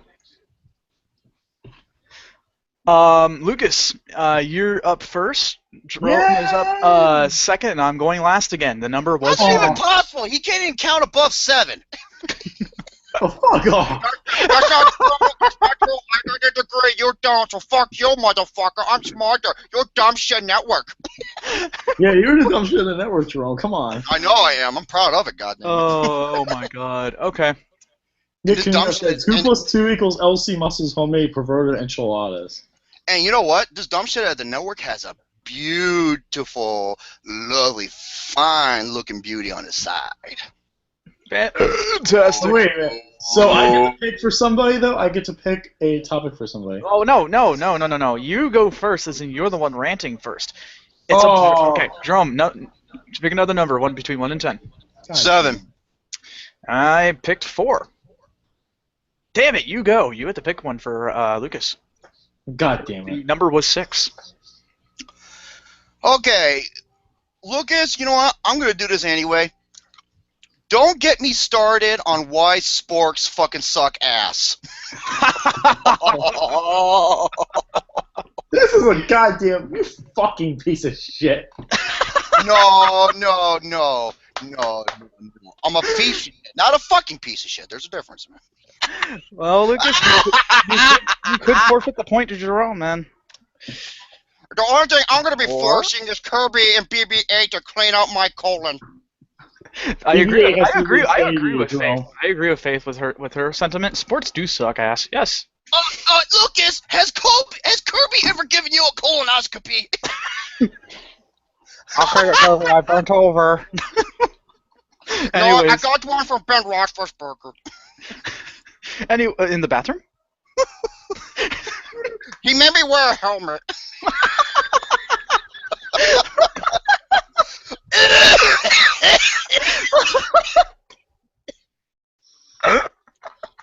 He made me a helmet so that I don't go retarded when he hits me from behind. My head doesn't bump against the wall. Oh no! Okay. You know what? I'm going to twist this, but you know what? I'm going to improv this, but you know what? Don't get me started on why sports suck ass. Especially 2 sports in particular. Curling and more. Do you need some time? Do you need a moment? No, curling. You know what? and golf. It's funny that he mentions curling because it's a weightlifting exercise. No, not that curling drum. No, not that, you motherfucker! Oh, speaking of people that suck my ass. Hey, Gary's here. Welcome back, Gary. Gary. All right, so So, All right, don't get me started on why sports sucks ass, especially 2 sports in particular. Curling and golf. Curling is a sport where you pretty much just slide on ice and you throw a giant puck around, and then some guy has to freaking brush everything. Seriously, can this sport be played outside? No, it cannot. That's why it sucks ass so much. Because, seriously, who wants to watch curling matches that last over 4.5 hours long? Curling literally here's the thing. barely any Here's the thing, athleticism Lucas. level. Lucas, I said sports, not any Sports. sport in particular. I have plenty of sports. I am doing sports. You I'm got doing two okay. sports. 45 seconds have passed, my friend. I did Go two ahead. sports. So you said two. You said sports. So I said number. You didn't say the number of sports. Okay, I'll give you that. Yeah, I was gonna say he kind of got you there. Yeah, he did. You're out. Where's your dumpster now, motherfucker? Please continue before you run out. No. He's got 40 seconds. He's still got another 220 to It's go. literally a sport that takes absolutely no athleticism whatsoever. Literally, anybody can be curling. Anybody can be a curling master, including you, Jerome. You can be a curling master if you trained 5 minutes a day on 25 minutes a day for 1 year straight. You could be a curling master. Literally, that's all. I know you could because you like getting on your knees. Yeah, pretty much. I know you like getting on your knees for that sheet milk, huh? So.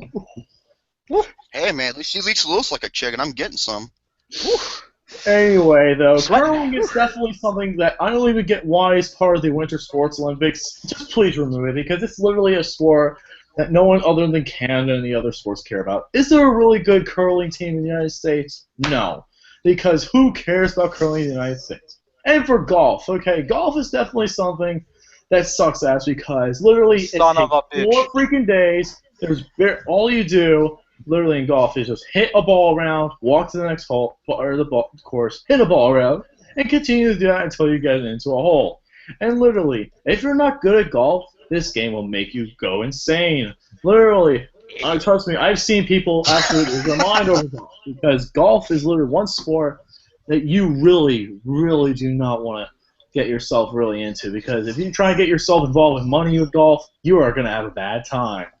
But you can build a lot of endurance because you know how much fucking walking you do in golf? Yeah, man. Yeah, you do a lot of endurance in golf. Like, do a lot of walking in golf, but it's not like the best sport in the world, though.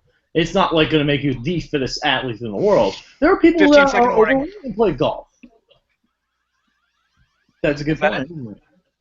Was that it? Anyway, golf is definitely a sport that sucks ass because even though you can have a lot of fun with it in the end, unless you're going to go professional. What's the real point of it? And you're not trying to get any money, and it does cost a lot of money. And time. All right.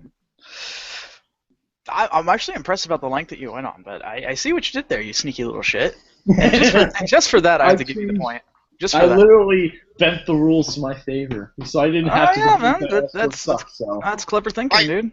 I bent the rules just like I bent Baby A up my colon. What do you say, Jerome? Do you give him the point? Man, I'm split, to be honest with you. Because, okay, there's a couple things that he said that makes no sense. Because he's the only Canada does curling, and yet it's an Olympic sport. Canada's like only country that cares about it. If no one cared about it, then why is it an Olympic sport where so many other countries do it? Yeah, it's true. I don't see many people in the United States. Have you seen many people talk about curling? Honestly, just say honestly. Do you really people hear people? Well, curling is pretty much shuffleboard on ice. That's exactly what it is. Yeah, like I don't get. And it's fun. I can't give him the point. Because those two. Because think about it, he said why they suck, and he said it sucks because no one plays them, but yet it's an Olympic sport. And golf, yeah, the shit does cost money, but you know how much money you can make in golf, even if you don't even finish top 10? That's true. You got a point. All right. So we'll do this. I can't. Since we're stuck at a impasse here, Jerome, pick a number between 1 and 10. 8. I pick 4. It was 3. Lucas gets the point. Yay! Fuck! Yeah, Thank 3. you. How many IQ IQ points? Don't worry, Jerome. I got a topic for you. Don't worry, you motherfucker. That's okay because I don't even know what the number comes after 3. It's a quattro. Don't worry, Jerome. I got a good topic for you, buddy. Don't worry. All right. Okay, Lucas. Between 1 and 10. 5. 5. I pick 8. 1. Son of a bitch. All right, Yay! Lucas's turn. Damn it! I've not been able to get anything. I have to get Jerome a topic. Yep. Oh boy, ladies and gentlemen, this is the best top. I think I'm going to stump Jerome completely. Jerome. What is it about? Is it about physics or some bullshit? No, it actually is about something you care about.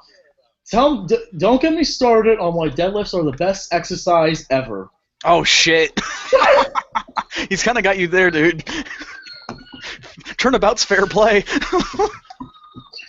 Don't get me started on deadlifts and why they are one of the best exercises. Because they are one of the best. And here we go. First of all, it is a core lift. It is a compound lift. A compound lift is an exercise that involves more than one muscle of the body. It involves a numerous amounts of areas of the body to order to form mass muscle. For example, it involves part of your glutes. It involves your quads and your hamstrings more like it. As part your mid-core section, should you need to bring the weight up. Excuse me.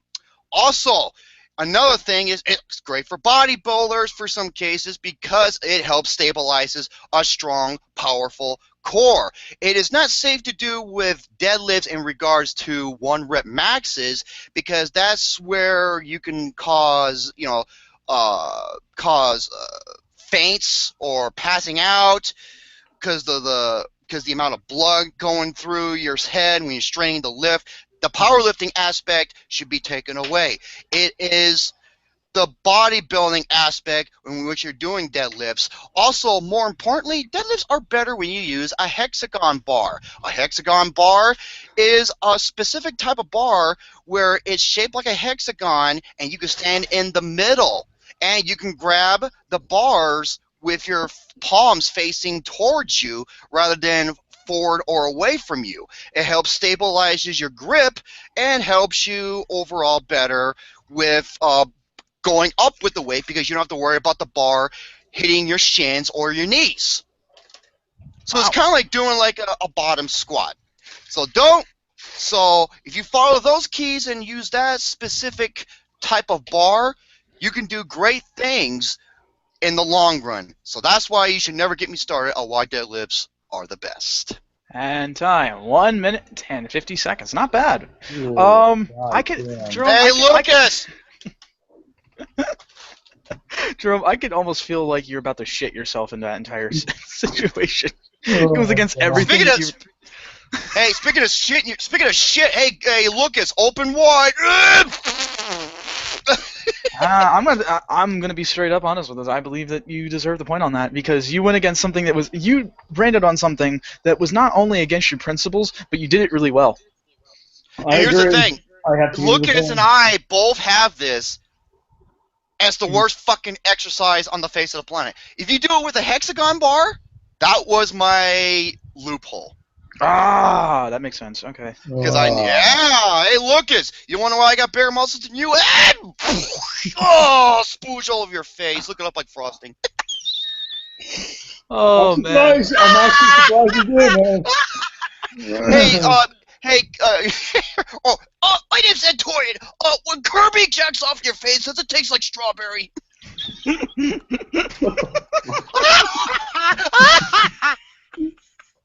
God damn it, Gary, you I just want to drink my Pepsi, man. Why don't you let me drink my Pepsi? What do you sound like? You sound like Bill Cosby. I was saying, don't you drinking my Pepsi? Spit all over myself. Oh, look at that fine chick over there. Okay, so guys, since it's now my turn, pick a number between 1 and 10. Oh, by the way, there's a joke in Barbershop, the next show with Bill Cosby. It said because you're talking about thought-provoking things. They're like, I think right now these days is the best time to be an African American or a black man. And then Secretary Taney goes, "Not if you're Bill Cosby." Funny shit. All right, 1 to 10. 2. I'm gonna go low. 2. Lucas. Pick carefully. 7. Use your stick. All right. 7. Jerome gets it. It's number 1. Is the. Oh shit! I'm ready. My body is ready. Good day of Hunter County. My body is ready. My body's ready. You know, that's funny because that's what Alex said when I was promoting Panic Game 53. Oh yeah, I know what he was referencing to. It's glorious. Okay, Shane. Oh no. And I had one for Lucas that was fucking perfect. No, well, one of them, but he threw that plan out the fucking window. Don't get me. I didn't do it that time. I swear to God. That was definitely me. Yeah, exactly. Me. Sorry, Kirby came out of my port and said hello. See, that time was me. Alright, Anyway. don't get... Okay. This is one that Passman thought of, and I want you to do it, Shane. Don't get me started on toilet paper. Oh, so now it's passed down to me. Thank you. I appreciate that. Oh. You know what? You should never get me started on toilet paper. You see, when you ever go to the store and you want to go ahead and buy some good old-fashioned toilet paper, sometimes you're just not even sure what's going to stick. Quite literally, as a matter of fact. See, when you go out there and you were like, oh man, I don't have a lot of money to my name because I'm a broke college student. I'm going to buy this 2-ply that's only worth $1. It should be great. Until it feels like coarse sandpaper going through your asshole. And see, that's the problem with that too, is that whenever you have all that shit going on, oh man, you might as well just pray that and pray to the porcelain gods about what's about to happen to you, because I think you'd even take sometimes in those cases you would actually take the little tube, the cardboard tube, you'd probably take that over the coarse sandpaper toilet paper you're getting. Good point. And see, and the thing is too, even at some points it gets so bad to the point where it's almost like getting peanut butter stuck in a shag carpet. Oh. And see, that's the problem. And why can't they make toilet paper that actually freaking works, right? You have to go out and spend like nearly 20s and 50s on freaking toilet paper that only lasts you so long because you got shit so bad.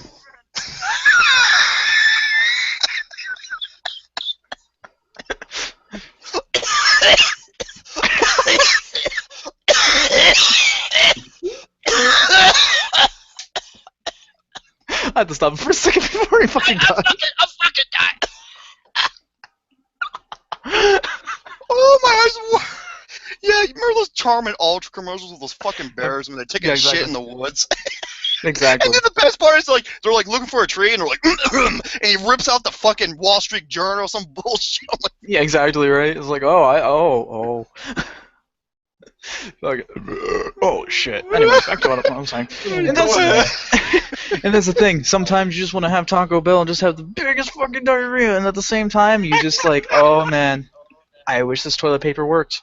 And you keep going through ply after ply after ply until it finally actually works after an hour later. I mean, why can't they just make toilet paper that actually works? And it is very inexpensive. That's why you should never, ever get me started on toilet paper. Point, please. Damn. God damn, that was great. Wow. You guys still hear me? Yes, I can still hear you. Hey, can you guys still hear me? Alright, give me a second here. Go ahead, Lucas. You go first. Please go first. You're getting the point, Shane. That was one of the best ones I've ever freaking seen. I'm sorry. Hey, thank you. Hold on, give me a second here. Keep talking, Lucas. Keep talking. No, that was pretty much all I have to say, though, pretty much. I don't get how you can make a rant that toilet paper that much funnier. You did it perfectly, man. So you did. Man, I tried. I think my description of the descriptor that I made about the peanut butter and the shag carpet. Oh. Oh, that was gross. Oh yeah. You imagine, like, hold on a minute. Can you look at my? What do you? Oh no. Can you imagine you just sitting there and you're like Lucas, he's like, oh, I got the bubbly. Oh no. Oh, I got the. Oh,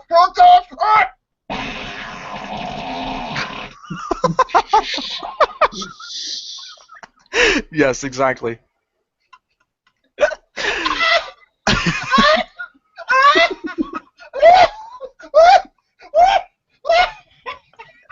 So everybody is on the board with the point now.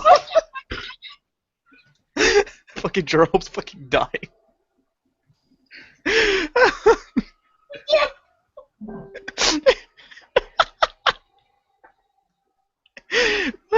Are you okay there, buddy? You gonna survive?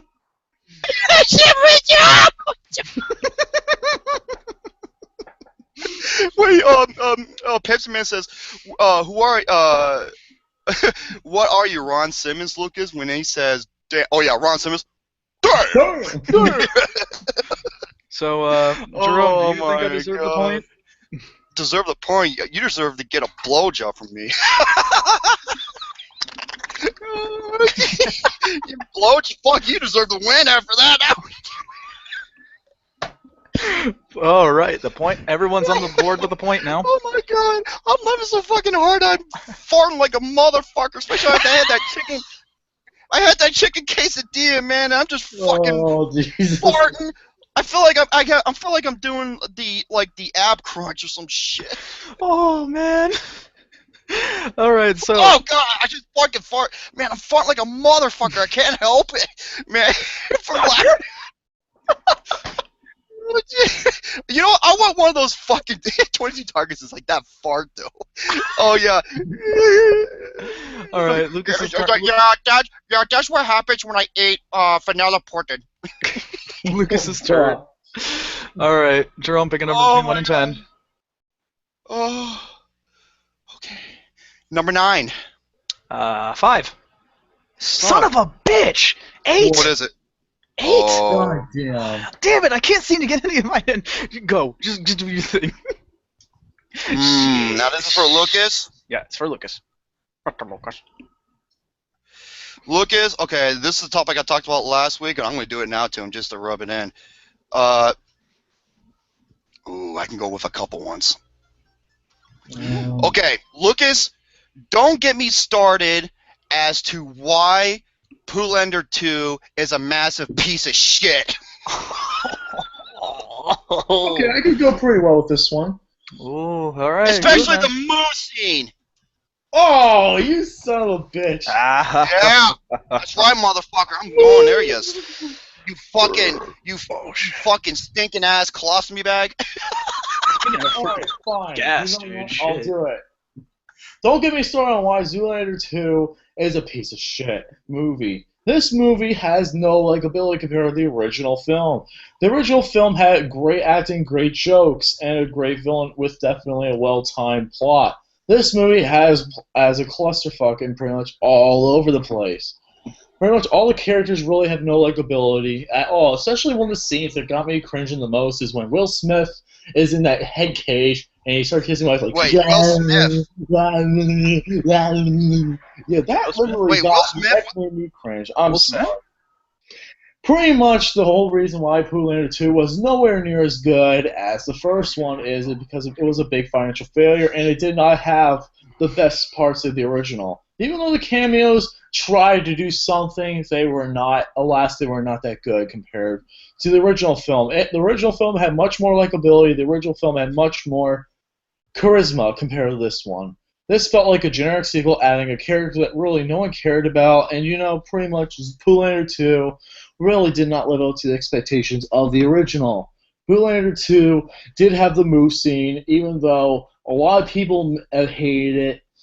It definitely deserves its hit because it came out of nowhere, out of a scene that just made it look completely ridiculous. The timing of it was completely out of nowhere, and it just made people cringe. A lot of people cringe. So don't get me started on why Poolander 2 is a massive piece of shit. Okay. But there's a thing that was kind of funny. I told you to rant on why it's a piece of shit, and yet you mentioned in the thing that you laughed at it. Like, once. Like, trust me, I've gotten bad movies to laugh. I've laughed at bad movies once, though. Yeah, White Chicks. I'm sorry. White Chicks is that movie is... No, that movie is... Okay, hear me out. It involves 2 black people playing white women. What would have happened if it was 2 white guys playing 2 black women? Been racist. Exactly. Double fucking standard. I can agree with your point there. I can honestly agree with that. But, wait. Oh, God, I'm fucking farting again. God damn it, I can't stop shitting. God I'm shitting my pants. Oh, God damn it, Shane. Oh, yeah, he says, shut up, fat fuck. Yeah, James. The goddamn troll, the emperor. Hey, man, kudos to James, man. I think his newborn, is a few months old. It's growing up really fast. Yep. Going really fast. Yep. Good father, James Diaper. Great job, Father of the James. Year Award. Father of the Year Award. Yeah. Him and his wife, Joanna, man, good folk. Yeah, Joanna, she looks like Serena Williams, dude. She is fucking gorgeous, man. You know what he's going to say? He's like, what? You try to... Okay. Shane said this. Yep, I'm a DILF. Wow. Oh, fucking farting again. Bro, stop the farting. Would you please shut the hell up? Who are you? Wait, who are you? Chris Jericho? Wait, my internet. Oh no, Shane's internet cut out, motherfucker. Oh. Goddamn. Firefox. I bet you took a shit on him. Damn. You know what? I agree with you, Justin. That is the only thing I can agree to. I was quoting Romy. I guess this is between you and I now. Okay, hold that thought because I want to get Shane back on here. But let me see what Shane is doing. As a matter of time, Lucas, entertain the fans real quick, if you can. All right, so I can entertain the fans real quick. No fucking football! I wasn't going to talk about football. I wasn't going to talk about Pokemon. Actually, I wasn't going to talk about something I want you to talk about. Pokemon Go. No. This is. I cannot wait. I cannot wait for this. Season 2 of Pain and Gain Pick'ems. Oh, yes. I have to change one thing, though. I'm trying to try and do it around a Thursday afternoon before the game starts. I'm probably going to do it around 2 hours before because Gary's working with his new work schedule. I want to make sure I get able to get enough time. Yes. So right now, I want to do it for September 8th, the night, probably around 5:30 before the Carolina Panthers Denver Broncos game. Okay, and are we gonna do these on? Wait, no. The first game's on Thursdays. Yes, that's we have to do it. Oh yeah. Okay. Gary, I think he has off Thursday, Friday, and Saturday. Yes. Okay. Yeah, and in case you don't know, folks, Pain and Gain Pick'ems involves this was something that Lucas and Alex have been doing before I even showed up. Years before, talking about football and therefore, and Alex had me on his channel doing it, and Lucas wanted to do some pick'ems for his channel, and I was just like, just give it a shot, and I would have never expect all the fads and stuff that trend from that show. I mean, you got Romy, you Twisted Nipples, Romy, you motherfucker, gluten free. Dude, episode 15, fucking watch it. It is the funniest thing ever. Especially when I came, because I got done doing the best and worst with Alex, and I went through the worst, and I was losing my mind. Yeah. I know there's more. Oh yeah, and one of my favorite things is the BB-8. That's another one. I'm sorry. But, oh yeah, BB-8 is awesome. I don't care what you say. He was my favorite. He was my favorite character of the year last year. Love him. Absolutely love him. How awesome he is. And not only that, I mean, another trend. The Steelers are going to win 65-2. Because Lucas in one game against the Bengals, he said they're going to win 60-something to something. We all like, wait, what? And the Bengals won. I was pissed. Okay, trust me, that was not a fun game. The only reason they won the game, Le'Veon Bell was injured. I'm sorry. Vontaze Burfict is the absolute piece of shit. Okay, now here's the thing, though. I'm sorry. Here's the thing, though. Now, in the Pain and Gain Pick'ems, when it came to Lucas and the Steelers, every fucking week he picked the Steelers to win. Oh, I'm sorry, though. I have faith in my team. Now, and you probably think, well, what are you? Favorites in the majority of the games. But I was like, what about you in the Packers, Jerome? But here's the thing. There were some games where I wasn't sure who was going to win. And when it came to the Vikings, fuck them. That's Lucas's favorite. When I know that the Vikings are going to win or something, the Packers lose, and I just sit there, have that death stare going on. So, yes, this involves Oh, fuck. Okay, Shane told me that's it. There isn't anything I can do. So, folks, I am terribly sorry for the technical difficulties on Shane's end. Sometimes his router or Firefox or his internet in general can just fucking crap out on him. It kind of happened to me a couple weeks ago. So, Yeah, I but yeah, remember I wanted to talk about the Painting Game pickups because that's coming up right around the corner, and this involves, of course, you got LCMuscles, Lucas, you got yours truly, Romy boy, Jerome, you got Mr. Garrison, you And got, we'll be trying to get another member on there, a brand new member, yes, Mr. Tiny Tim. I'm going to try and Tiny. get him on. I'm going to try and get him on. My He's name not working. is Tiny Tim. I may be tiny, but I sure has got talent, and you can't teach that. Call him Tiny Tim. And, oh yeah, and there you got, hi, my name's Steve Charisma. I'm from Baltimore. I love the Ravens.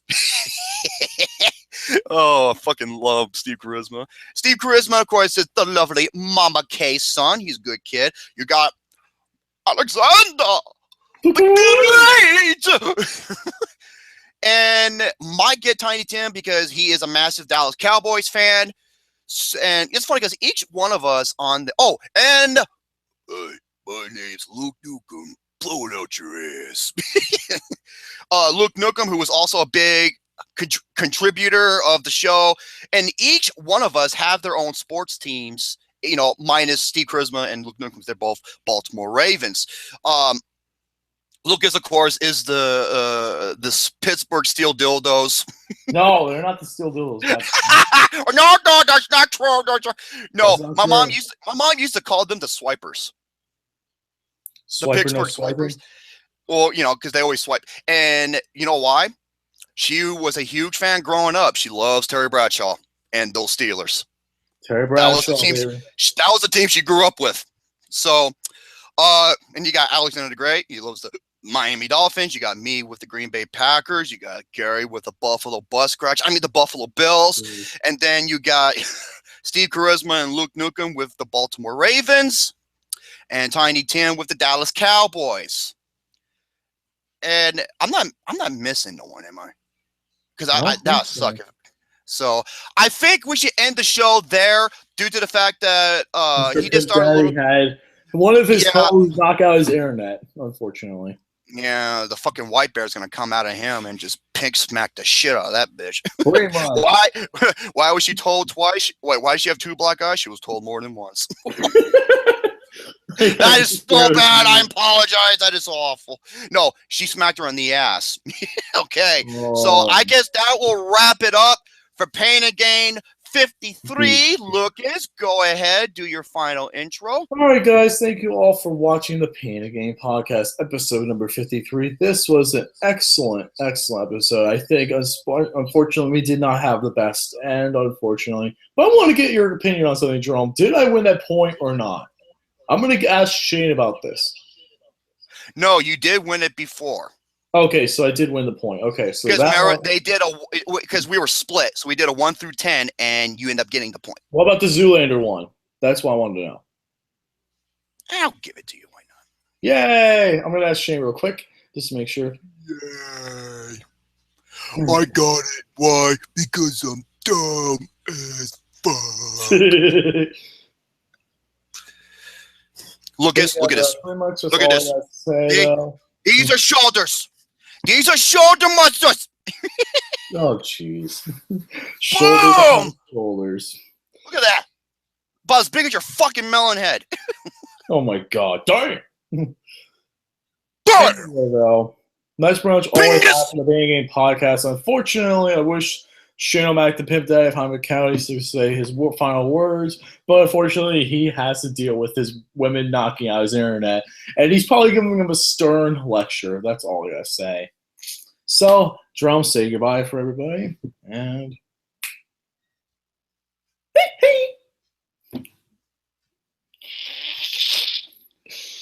oh my God. Okay, Gary. Oh, he's on the chat. I gotta freaking get him. Absolutely, thanks so much for allowing me to be a part of this episode episode of the Pain Again show. And did you see Lucas flew back? He looked like he fucking rear-ended somebody. Got just like Kirby rear-ended my buttocks. I was waiting for it. No, God damn it, no. Fuck, I love busting Lucas's balls. He's the younger brother I never had. I swear to God, he is. Except he's got fucking hair. So, tune in for episode 54 as we continue our stride of the successful Pain and Gain show. And I thank and applaud and love every one of you, our fans, for supporting the show since day one when it was known as Muscles Podcast. So, until then, stay tuned. And once again, motherfuck Jared Leto's Joker because it sucked ass. Agreed.